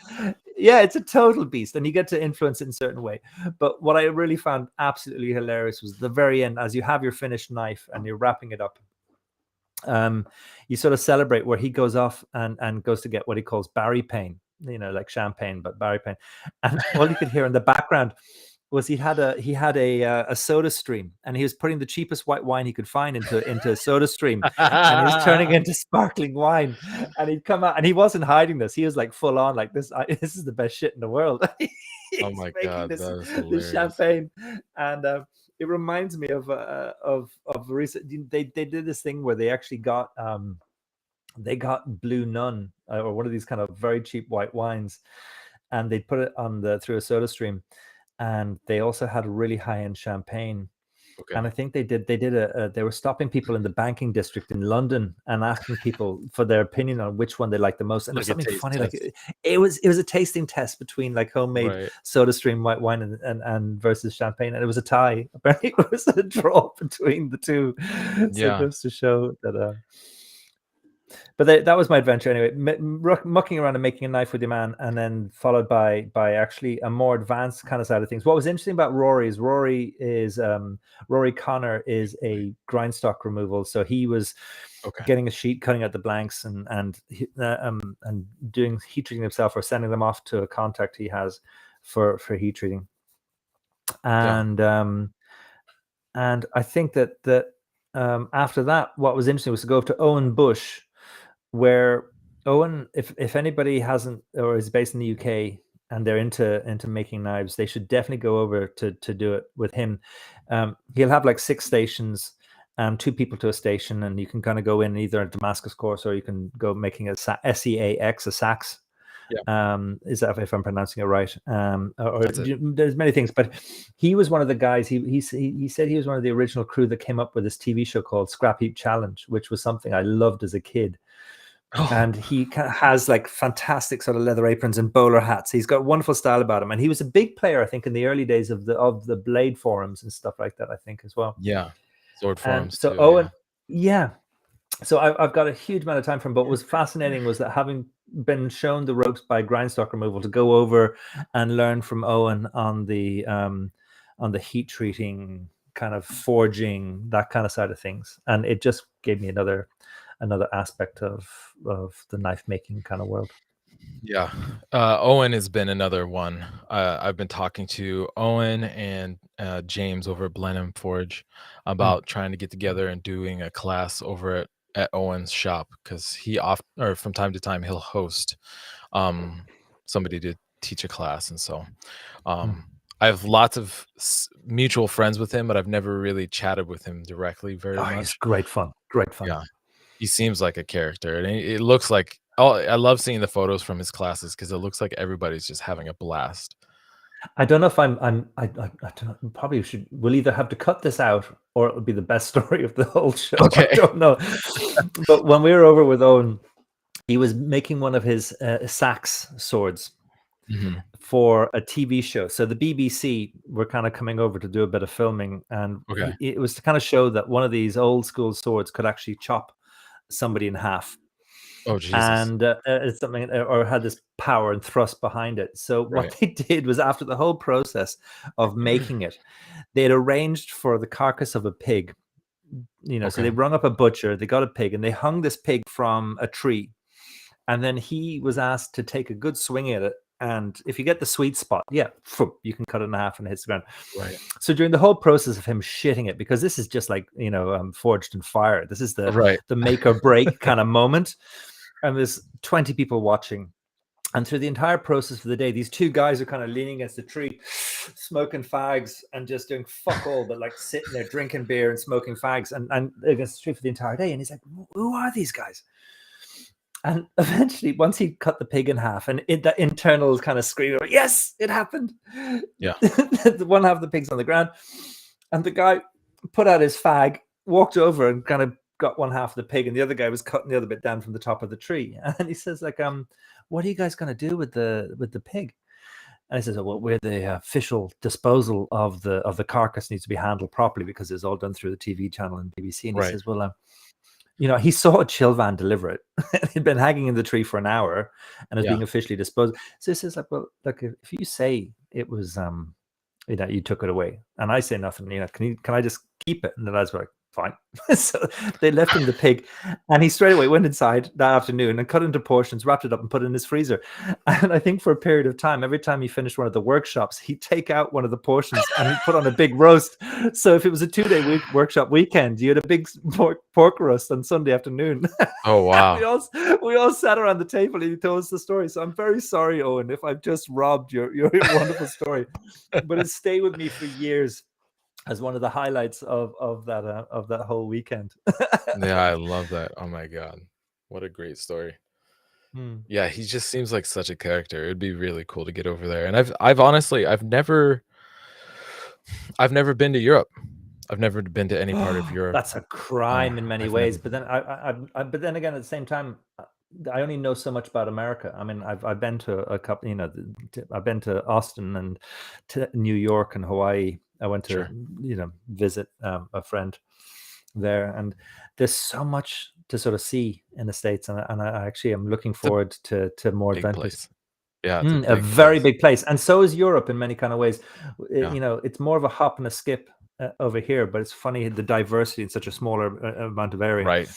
Yeah. But I think you'll have a blast in many kind of ways, and I'm looking forward to seeing your adventures as you kind of go around to all these people. No, yeah, I would love that. I wanna ask you, what what are some of the so you've done a really great job kind of getting to the point where, I mean, I think you're one of the first knife makers I'm aware of that ever had a blue check mark. Um, Ah, eh, but that do you know that? That was actually purely and utterly because you and on were taking the piss out of it on Knife Talk. okay. And I was listening to Knife Talk as Jeff was saying this is all a load of bollocks, and I think he wasn't saying that, but he was saying something along the lines of that there's no knife makers who have it. And I went in and I pressed the button to see, you know, I Yeah, don't you even can, like, remember what I apply did. for it. Yeah, You had you to can apply for it. submit. Yeah. And then it happened, and I was like, "Whoa, didn't expect that to happen." Yeah. So it's either complete fix that somebody I know works at Instagram in the Dublin office, so I saw Okay. my name popping up because I have no other reason or explanation as to why it happened. Yeah, so from what I understand, when it comes to the blue check marks, it's about I mean, they're verified accounts, and it's when somebody is well known from other things, especially like yourself, you've been But is it published in. AI or a human being who makes that decision? That is a question I don't know the answer to. But, Yeah. somebody's going through and like, basically saying, what is this person? What is their name? And seeing where else you might be known as, because they want it to be, especially on Instagram, they want to be or it's important to them that the official account gets that blue check mark, because obviously a lot of people could be out there trying to pretend to be Fingal Ferguson. Mhm. And or could potentially, There's or something funny about that, isn't or there? any of these other people. But and I think what's really helped you, especially to get that so easily, maybe it's because you got an in Instagram in Ireland, but also you've been published, you've been written about in a lot of various periodicals, you've been in some big ones for sure. And I'm curious to kind of get your take on how, like, maybe they just, like, somebody hears about a great knife maker who's out of Ireland, which I'm guessing there probably aren't. I mean, I know that there are a few there, but there aren't Oh, really a lot. there was only Which 3. There was place? only 3 that I know of in the culinary world. There was only Sure. 3. I mean, there was Rory, definitely. Yeah. And then there was a couple of other guys, one of which I'm sure retired, and then another couple. I won't mention them now, but for the fear of leaving somebody out. But I know Sure. that the guys I know were probably doing bushcraft and sort of field knives and sort of, you know, leather sheets and that kind of side of things. Sure. But I mean, Rory was the only guy I really knew of doing you know, the food side of things Okay. in Ireland. And I mean, it was one of those things where you know, there is still to this day no one in Ireland. You cannot buy, you know, knife steel in Ireland. You cannot get sort of any of the, you know, bits and Interesting. pieces. You know, like you Right. can be inventive and not get handles and bolts and whatever else. Everything is coming from Europe. I mean, and in some ways, I think the biggest part of that is Ireland is so small and it's cheaper to get it from France Sure. or anywhere else. But I mean, Ireland is a small country, and it's only a couple of million. So I think yeah, that was part of it. And I think that at the same time, the it coincided with the kind of the growth spurt of and the boom of artisan food producers and chefs, and that whole food becoming sexy scene. You know, like we had Right. Fanny Craddock and we had all these mad characters back in the day that were the TV celebrities. You know, I Right. mean, as she sort of shoved half a kilo of butter under a turkey skin, you know, this while you know, drinking half a bottle of scotch, you know, like these wonderful characters that were on TV. And so that it's sort of, food became sexy very fast, I feel, in some kind of ways, and the embellishment of that, you know, and I think again we can probably dangerously go spiraling back into the whole conversation about why we do what we do, Sure. but I think but yeah, I think it was just in the right place at the right time. And I think funny thing is my parents had the piss taken out of them, saying like, why are you gonna, who wants to make cheese, or why are you making cheese? And then when I started making salamis, people took the piss out of me, saying like, who's going to eat salami? It's like suddenly next thing you know, olives become sexy, and the world becomes a smaller place very fast. Sure. And I think I mean, who cares what other people think anyway? Because at the end of the day, if you enjoy doing what you do and you love that kind of side of things, then that's the driving force anyway. Yeah. And if you are in the right place and you are doing it for long enough, passion will win out. And if you do have the people who will guide you in the right direction, because at the same time, it all goes back to that other thing of, if you do make chef knives or culinary knives, it really does help if you cook and you do love food. And I think that you have to learn from your mistakes. So the longer you do it, and the backbone, another statement I put into that is persistence wins. Sure. And what I mean by that is that I suppose the kind of sticking to your guns of something. I mean, even just getting the fun out of it, but just doing anything long enough. 10,000 hours is a huge part of the process. If you know the expression about 10,000 hours. I think it's what is it, Kevin Casey or something. He wrote that. It was an essay. I think it's only maybe a 4-page essay about I think it's Malcolm Gladwell. I think that talks about or writes about the 10,000 hours.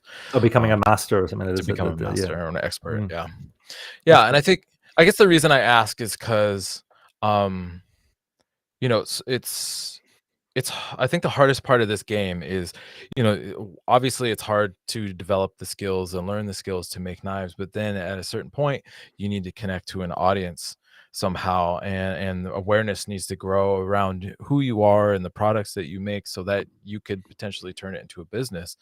I mean, I know you said that it's only kind of really been recently, maybe in the last few years, that the knives are really doing their thing and becoming a bigger part of the business at Gubbeen and what you do.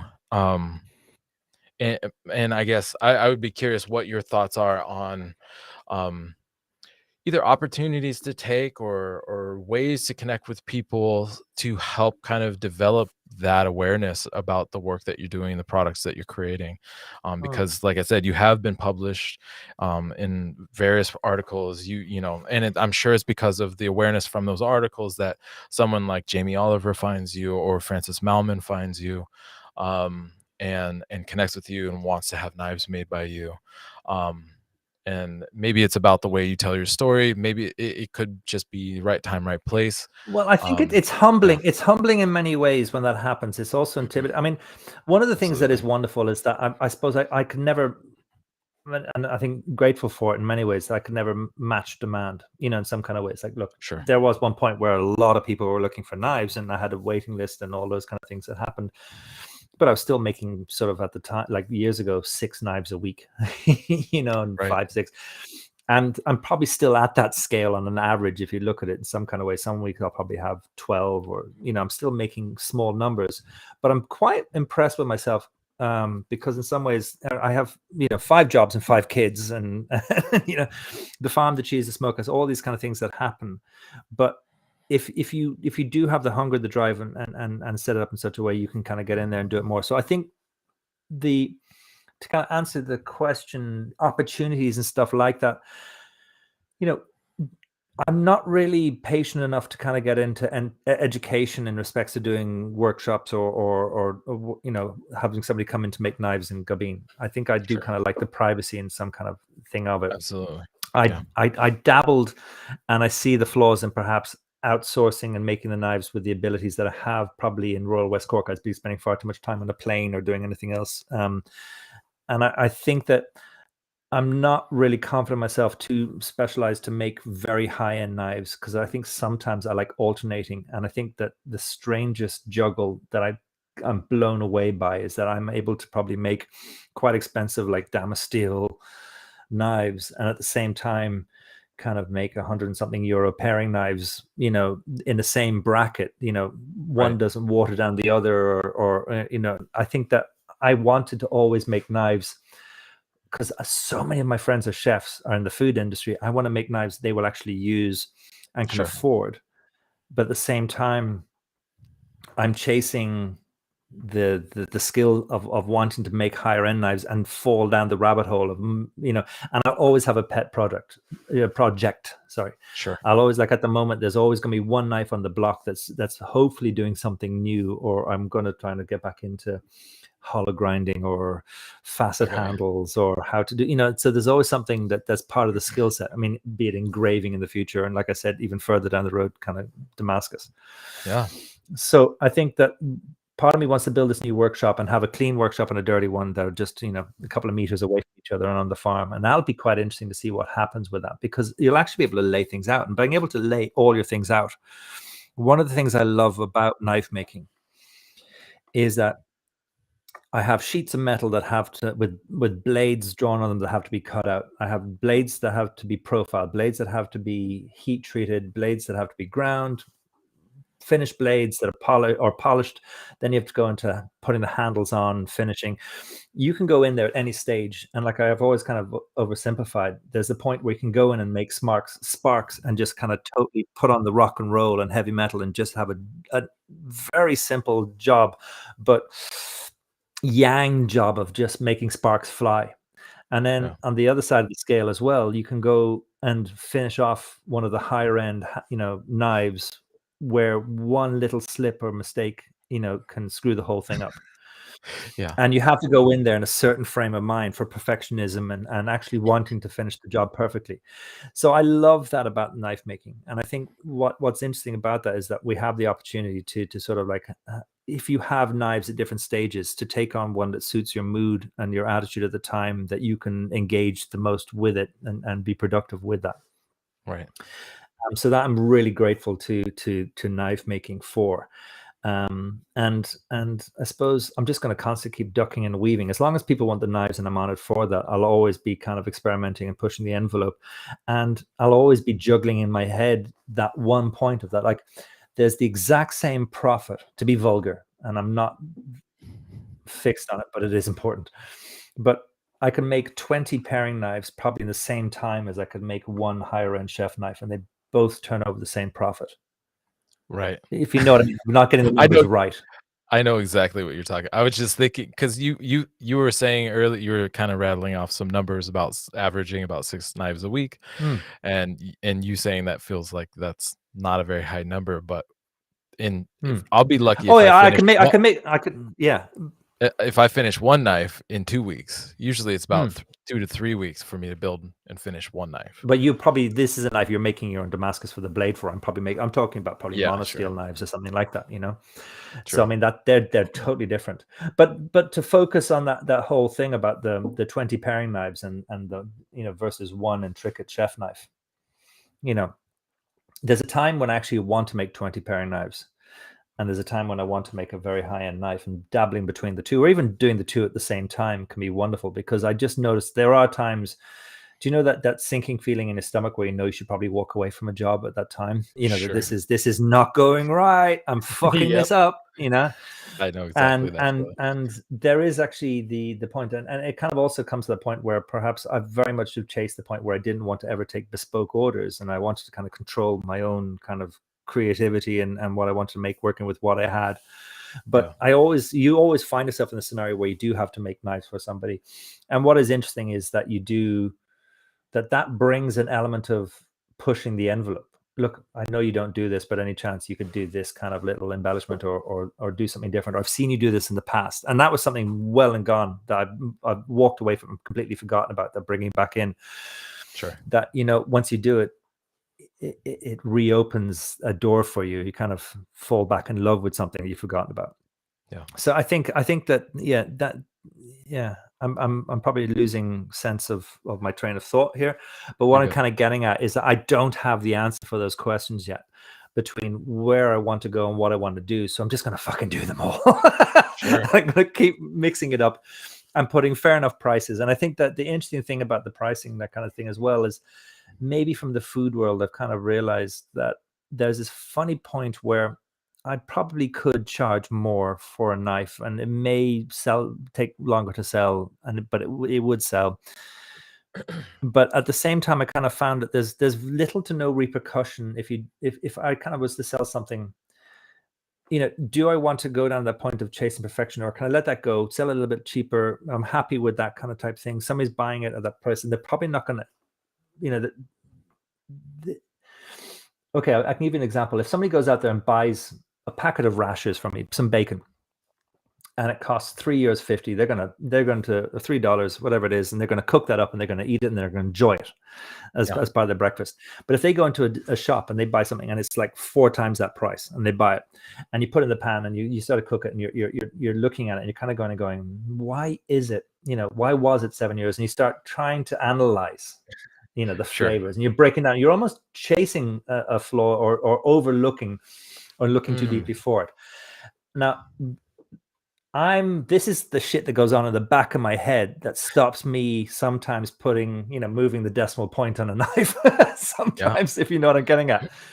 And an internal demon, because we all need money to make the world go round, and it could solve so many problems for us here in Gubbeen if we could just make more money to solve a lot of our problems. But at the same time, I still feel like I'm not, it's the one thing. A friend of mine is an artist, and I've often seen him before a show almost taking a Tipp-Ex and a pen and changing the, last minute, changing the prices of things. It's that funny thing about putting a monetary value on a product. Right. And I'll always struggle with that. And I'm sure many people think my knives are overpriced, and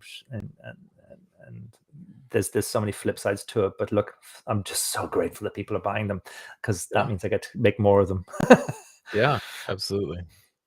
No, I think that's great. You were talking about pet projects. Is there anything that you would feel comfortable sharing about some of your upcoming pet projects? I think that, well, the one at the moment is probably getting the new workshop up and running. Right.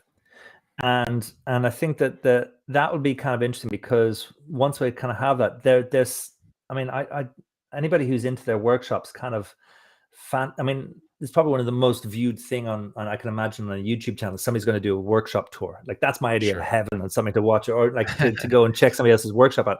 And it's the little things you'll always do, where the tools are, where they're placed, how to kind of wire it all up, how to get all the benches and make everything kind of sound, and creating an efficient, logical kind of space. So that is something I'm kind of excited about, and because that will inspire into certain things. Funny enough,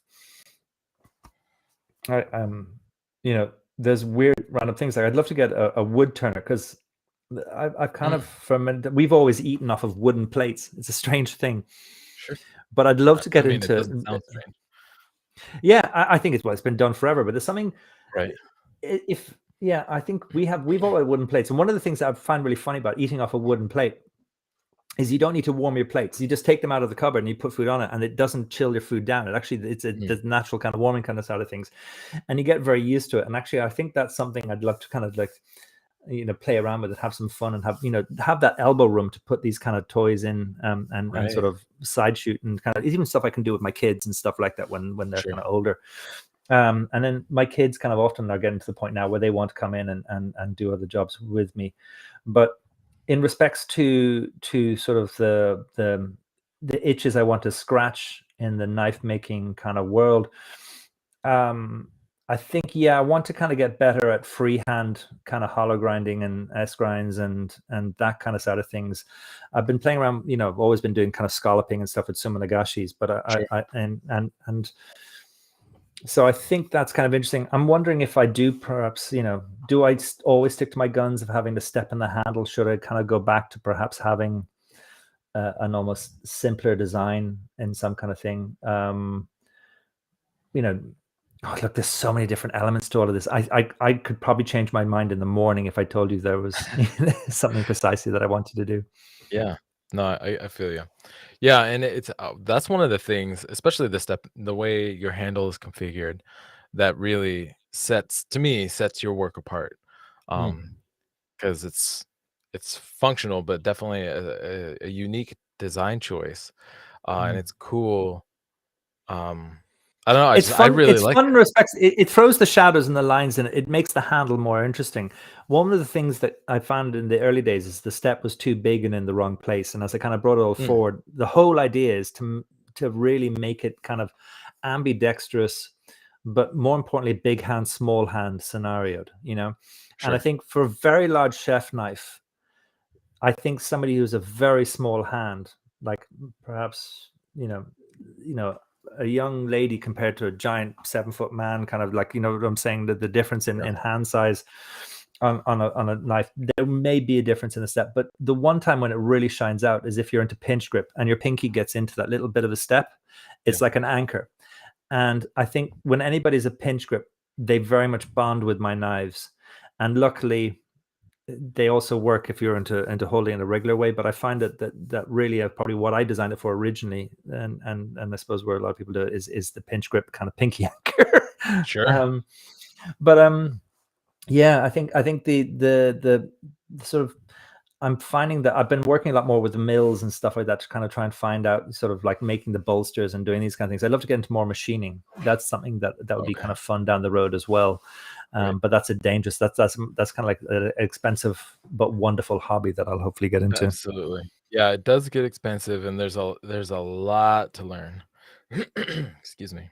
But it's really cool to have access to those kind of machines to do some very, like, if you gotta have like this very specific thing done, to have that tool to do it.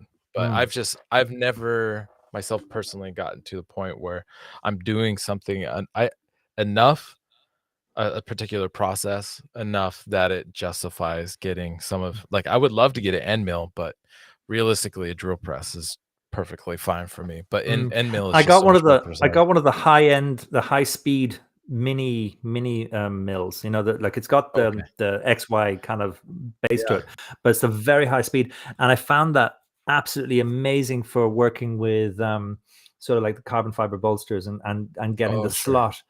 And that's where they shine. I mean, it is terrible to do anything with metal, but if you want to put the right slot into pieces of mammoth tooth and ivory without chipping them out, and if they're the Right. spacers. Yeah. So I've been having a bit of fun with that kind of side of things and the precision fit. But there's a good friend down the road who actually has actually the most amazing workshop, and he has been putting, like, say, the slot into the carbon fiber bolsters for me. But it's a beginning point. You know, I find that I can expand it now because I find that, Sure. you know, going through very thick pieces, if you don't have the right machinery, you know, my mill will start to wander and go a little bit Yeah, off to the left. And I uh, gotcha.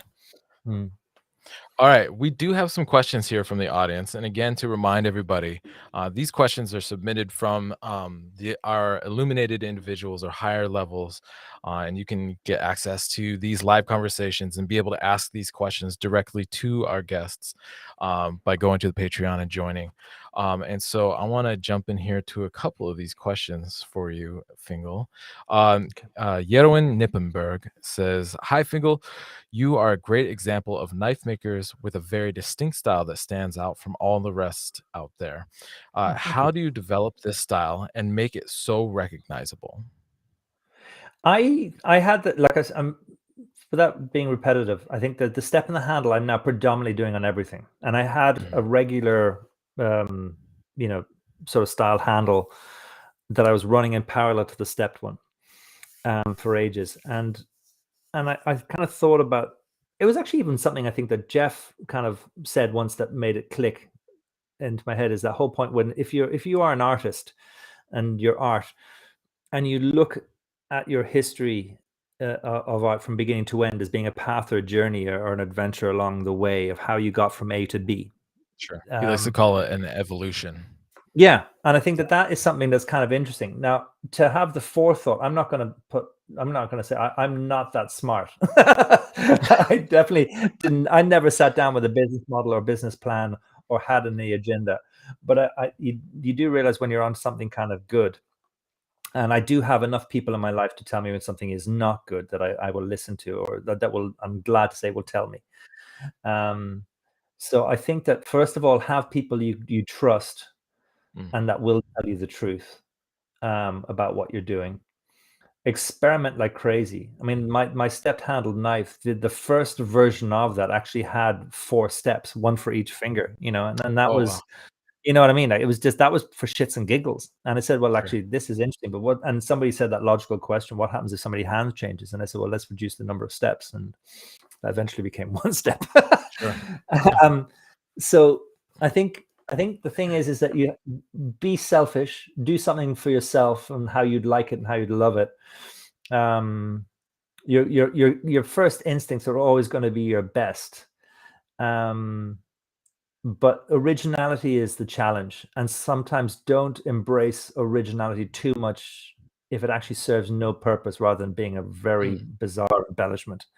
sure, That's if it actually hinders with the product, but it's still original, you're going to scrub it at some point. It needs sure. to be, for for lack of a better phrase, form and function. Yeah, And come yeah, back. it's kind of a step backward rather than a step forward.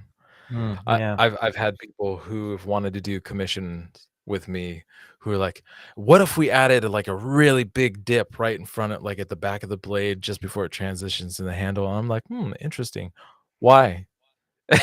And they're Yeah. like, "I don't know, I just think it'd be like it would look different and it would be cool because it looks different." I'm like, "I don't think that's gonna work because Mm, it's just aesthetically, sure, it'll look different, but what kind of function does it actually serve? Is it only yeah. serving the function just to look different, or does it help Yeah. enhance Is that the vanity the of the project, that you're kind right, of like wanting it to stand out in a crowd, right. or actually work? Yeah. Yeah, and I think the other thing too is just, like, people also want to feel like they have their mark on something Mm. in a particular way, Oh, if and you don't by ask, you don't get, and you have to explore these things. You yeah, definitely have to. I mean, that's the great thing about good meetings. Good creative meetings is there's a lot of really stupid points or ideas come up before you get onto a winner. And right, sometimes the best idea happens when you're exhausted, knackered, and about to go home and putting your hand into your coat, and you suddenly have the eureka moment. right, yeah, That's part of it. Just sometimes, like I said, back to stubbornness and persistence. Eventually, it kind of happens, for and sure. you'll have your eureka moment. Yeah. Okay, so Yerwin has a follow-up. He says, "Furthermore, you seem to have a lot of fun making knives. How do you keep it enjoyable for yourself even when it is a profession?" And like we've talked about, you got a lot Mm, going on with the farm and the yeah. family. So how do you find that balance for you? Um, Diversity, I think having knives at different stages, having a goal that you're chasing and a skill set. So having something that that you have the potential of mastering, um, you know, that you're looking forward to seeing the end result. mhm, So I think that I definitely am always fueled, and if not compulsive, about the one project like I'm working on that is sort of different and how I'm going to solve that problem. yeah, And hey, look, if it doesn't work, you smash it and you go again. Like I said, if the handle doesn't work or whatever else, that's only a sure. couple of hours out of your life. It's only stuff. Right. Um, but yeah, I think keeping it fun, good rock and roll, people watching your back. Don't I do have that spidey sense that tells me when I'm pushing my luck and I should be somewhere else doing something else, because that stops Mm, it. That'll create emotional problems. If you are actually in that workshop knowing that there's other things that have to be done, if you don't have the rest of the things in your life sorted, or priorities being taken care of, and you're in there, you're going to actually you're going to rob yourself of some of the pleasures of being in there. So set mm, up your in such a way that actually you can be in there to give 100% pleasure to yourself and the project, right, um, by being in there and in the moment, as opposed to slightly having that niggling sense like you're on borrowed time, or you shouldn't be there. right. Um, if that well, that's one thing I found that's helped me of late. Is actually that Sure. do actually make sure everything else on your to-do list is done in respects to the rest of your life, and that Eh, you do have this role. um that's something that helps a lot. Apart from that, yeah, the other creature comforts, warmth, warmth, good lighting, and other kind of things. Yeah, I don't know yeah. what else I can add, probably is, but I think No, and I that's think you make a really good point about the time, managing time and making sure that when you do get into this shop, you're ready to do work or that other things outside in your life are well managed too. I used to think that the more time I spent in the shop, the more I'm gonna get done, and that has never been the case through the no. 13 years that I've made knives, and especially the last 10 where I've been doing it on my own is that being in the shop does not yield productivity necessarily. And honestly, a lot of that does have to do with me with my mind elsewhere, thinking about other things I got going on or need to be focusing on, or that are drawing my attention and focus elsewhere. And Mm. so trying to be more mindful of, and especially if like it's a grinding day. Like usually Mm. if it's a grinding day, I'm grinding for really maybe 3 or 4 hours. That's all I can actually handle all day. That's all I can Mm. do. That's about all I can take. And so Yeah. trying to And maybe there's the little pleasures as well in the process. You know, one of my sure. favorite jobs of the day, or not of the day, but of perhaps that during that week, is to actually that point where you have your blades finished and you get to assign handle materials to the Mm, blades. sure. It's a little pet, niggly kind of like I'm in a kid in a candy store point about, look, this is the point now where the magic is going to happen, because suddenly if you get you're a bit clashy or a bit wrong, or because the funny thing is we're all hoarders of the handle materials at a certain point. You know, we do get Yes. these wonderful burls and different things that we can get excited about, and to suddenly find that point where, and that's where also if look, if you're in a position where it's not a bespoke order and you do have the chance to make a couple of knives that are completely off your own discretion, and you're about to take a risk and you suddenly see it all coming together, yeah, that is a point where actually I think the endorphins can rise. Absolutely. Okay, we got another one here from Michael Poor. He says, "Could you explain your approach to the knife finishing process? I remember hearing you say that you avoid hand sanding. I'm curious as to how you Mm. achieve such great finishes without hand sanding. Thank you." And this is I've actually something that mm. I have nagged you about in the past I'll because share it happily, but I've definitely had like had to got more into hand sanding, because like you said, if we get okay. down that road, it's unavoidable, or you get to a point where you suddenly realize it's faster and easier. Mm, So I don't hand sand blades. I do hand sand handles now. okay. Sure. And I kind of do it as a means of actually it's I don't know, it sped up the whole sped up the whole project, for me, I find, Yeah. when at a certain point. But ideally, my secret weapon when it comes to blades is a deburring wheel. So there, I've talked about these in the past. They're on my mop, or my what's the, give me the But word, the buffing the buff buffing on my machine. buffer, on the Yeah. buffer. I have a pigtail, so they're probably lethal in many respects and for getting tangled. But the whole thing is that I love. Yeah, actually, I'll come to that later. The deburring wheel is your sort of. It looks like it's made of stone and it's great, but what happens Sure. is they come in different hardnesses: 6, 7, 8, 9. Okay. 9 being very hard, and in these rubberized wheels, or eutenized wheels, I think they're referred to. But the rubberized rubber wheels is an actual abrasive grit. Okay. So I have one of these wheels that cost maybe anything from $50 to $80 a wheel, will Yeah. last for a year. Okay. Thousands of blades will go through your hands with one blade. Now, what happens is it's more about chasing, like it will create divots, it will do different things. But when I'm fixing up the choils, if I'm doing the plunge lines, if I'm getting any of the little rounds, the corners, if if I'm going against the grain of a scratch, I can blend in. So what I'll do is I find that I've got about 3 of these deburring wheels in the different kind of very hard and the softer one. Now I use those for the blades, and I'll also use them with a little bit of rouge on them for blending a handle. So where my little Yeah. step is on the knife, I can Yeah. get those little sweet spots with those wheels. Now, if anybody doesn't have a clue what I'm talking about, send me a message on Instagram, and I'll send you a picture of the wheel and the code that's on it, and they're available everywhere. And I largely see them referred to as deburring wheels. So that is my kind of my secret weapon. And then what I have is just another little trick I like to do is I like Trizact Gator belts for the higher grits, and I largely finish around A45 grit. Okay. But I use, but when you think about that, do you remember the aluminum oxide belts, like the 400 grit aluminum oxide belts? That was the only thing kind of available when we were first Sure. started off. Yeah. How many of those you went through? You know, you're Oh, yeah, doing sure. two, 3 of those per blade. Well, especially Uh, with you doing so many stainless, yeah, it's just I so mean, much more one wear one resistant. Trizact, yeah, one Trizact Gator belt will last, 20, 30 blades in some kind of ways. They Sure. just wear down.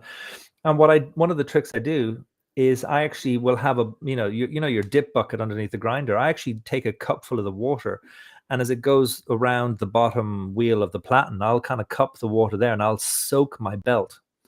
Interesting. And I do this. I don't do it until I hit the A45. And if I'm going into mirror polishing like RWL34 or anything kind of like Yeah. that, like I will have to hand sand, a mirror polish blade, but before buffing it.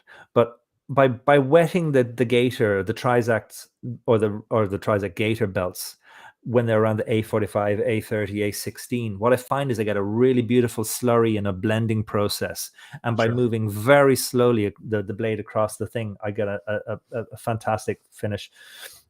And then I finish with a Scotch-Brite belt, and sometimes I'm in love or not in love with using WD-40 on the Scotch-Brite belt. Okay.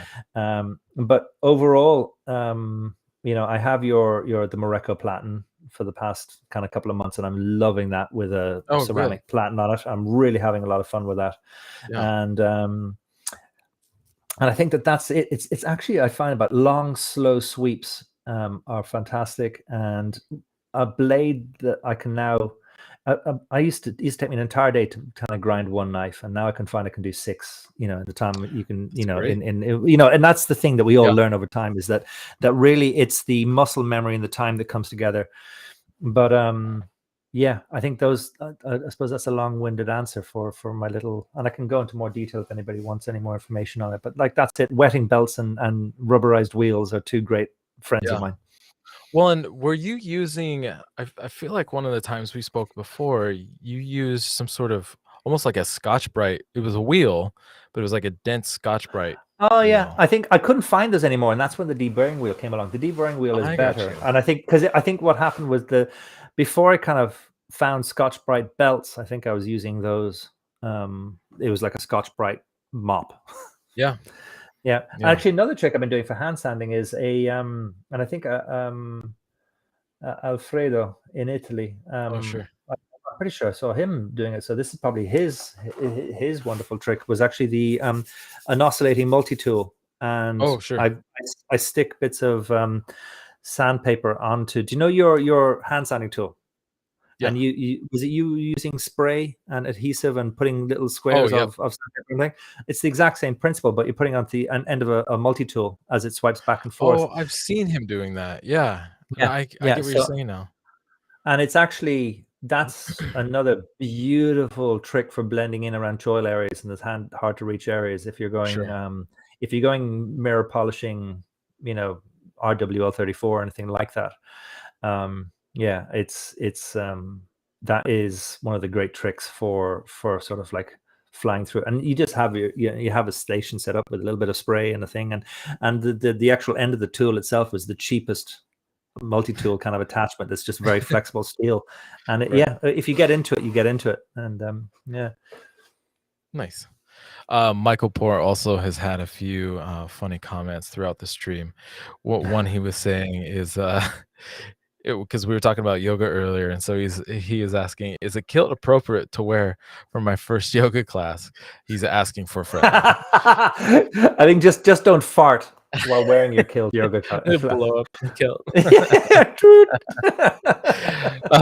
And then we were talking about kind of physiology and like the different heights of setting up a grinder. And he said he set his up, his 2x72 inch and his disc sander on a standing desk that can be raised or lowered, which I think that's a really good idea.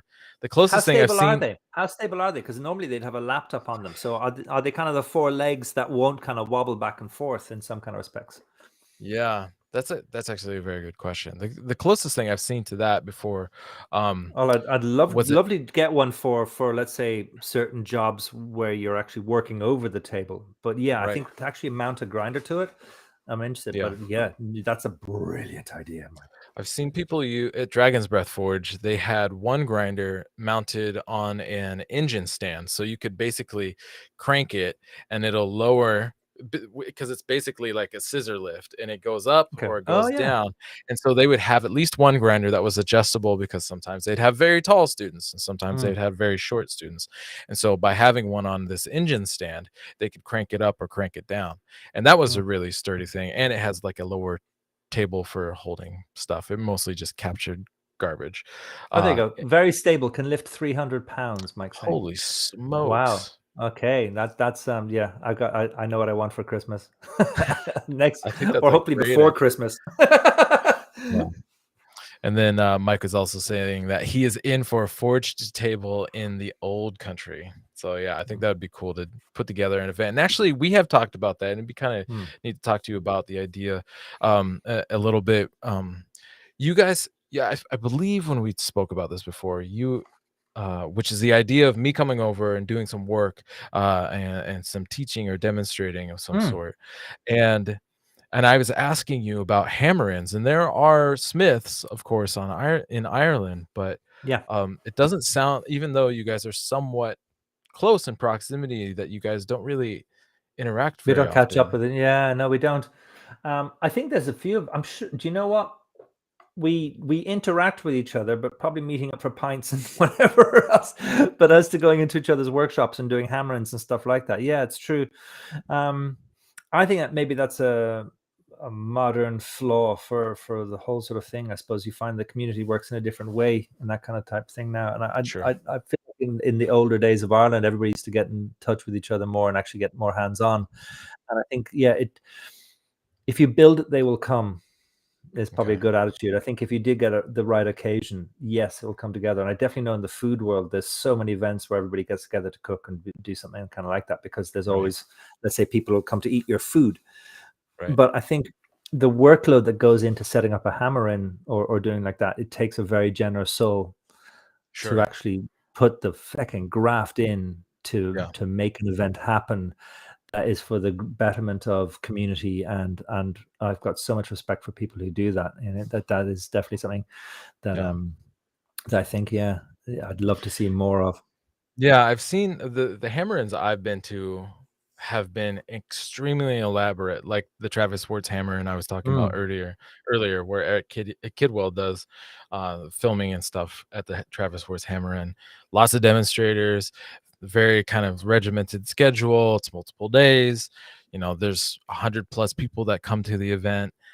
There's a lot of moving parts, but I've also been to hammer-ins that are very small, where it's like basically one maker invites maybe anywhere around 10 or 12 other makers to come and spend time at their shop, and then they all just kind of like share ideas in a very mm. unstructured way, Yeah, and where they're sitting around, and the shop becomes a pub, and they got food going, they have drinks, and some people are working, others yeah. are, and people are watching. And so I think that is, if I were to ever put like the thing I want to do at my shop is a very informal version of a hammer in, where I basically have maybe a dozen people at the most come down and spend some time and hang out, and maybe we would do some stuff or show This some sounds stuff. amazing. I'd love to, yeah, because you know what, another idea that comes to mind is that everybody here in Ireland has tiny workshops that I know of.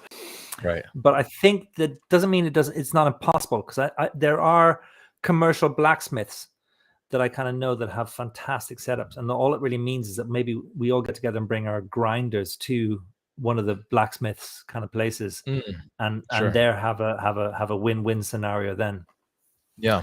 Because I think what we actually have is the ability to perhaps elaborate on it. I think you need a little bit of fusion, because all the knife guys I know are actually food guys as well. So Okay. like Sam Gleason and Sam Dunn, all these kind of guys, like, Right. Sam Dunn's a great hunter. He'll probably bring a deer down, and then Sam Gleason is also like a chef and food. So maybe we need to actually combine the catering kind of side of things with the food, actually kind of bring a little bit more of the celebration to the whole element of it. Yeah. And I've seen that as well happening with a lot of the ones you've gone to. Yeah, well, I mean, I could see that being a really interesting kind of, maybe it's, starts in the morning with like how to break down like I don't know Mm, anything about animal butchery. And so like seeing that and understanding also the tools, the knives involved in that, and what kind of geometry their knives have to be, and how frequently are they sharpening or honing the knife in mm. between as they're breaking down the animal, um and then kind of like the various stages and all that kind of stuff. And yeah, as well as, knifey Well, it's stuff, kind of forging fun. I blades. think, yeah. I think that's the great thing about sometimes if you build it, they will come. And I think what you do find is if you get the right scenario and you get the momentum flowing, then you find the generosity people will just start to volunteer things. Sure. So I think, yeah, if you get enough people, and it's also about probably not, yeah, not biting off more than you can chew as well. That's when I suppose that, Yeah. when is it there too much? And I think that maybe happens when it's open to the public as opposed to a group Kind of together. a private But event. Yeah. yeah. Yeah. Yeah, and I think and honestly, I think that's really how Travis Wertzhammer has gone through an evolution where it started just as a few friends getting Mm, together, and they did that enough times, and then they would invite other people, and then it became something not necessarily it was open to the public, but not just random people who knew nothing about knives. It was usually, people maybe just starting out or somewhere along partway along their journey of knife making who have some especially if you have it starts to become more organized in the way that like this particular person is going to be presenting this particular process of their knife making, so seeking more understanding and education. mm. But I'm a big fan of just like a few people getting together and hanging out and Yeah. hitting on some steel and talking some shit and eating some good food. And I don't know, I don't think your pizza oven's probably mobile, your hearth, but I would No, I but would there are love. there are there there are a lot of mobile ones that we can get our hands on. And I think that's Yeah. not probably easier. It's probably get a couple of the mobile guys and set them up. But Yeah, I I would think love to that make pizza with you. oh yeah, the best scenarios I've often seen at cooking events have often come from like just a circle of stones and random Sure. objects used to cook a feast. Yeah, I love it. I love it. Well, thank you so much. I want to thank you for being a part of the calendar, for your patience and your time in contributing to the conversation, and sharing your insight and your story, because I think there's a lot to be taken from this conversation. And I really respect and admire the hell out of you. And I appreciate you being my friend and being so helpful to me over the years. And yeah, thank you. Oh, look, I'm blown away that your your generosity in everything you've ever done to help me and to include me in the calendars and everything like that. It's still very humbling, and I'm kind of blown away. I think the main thing is that beautiful people in my life, that we're all kind of in this together, and I think that's something that I just want to kind of always see kind of keep happening, and I'm looking forward to the future. Absolutely. Thank you again, everybody, for your support and listening to the Artisans of Steel podcast. And again, if you want to become part of the conversation, join the Patreon, the Malmosy Fire Arts Patreon at the illuminated individual level or higher, and you can be here and be part of the conversation, ask pointed questions about very specific techniques and processes, or just be part of the conversation in general. And I appreciate everybody who is and who does take part of this. It makes a big difference. It helps support me in being able to give back to you guys, and helps me get out of the shop a little bit so I'm not killing my back all the time. And yeah, it's just really great. And so thank you all again, and enjoy your day. Take care.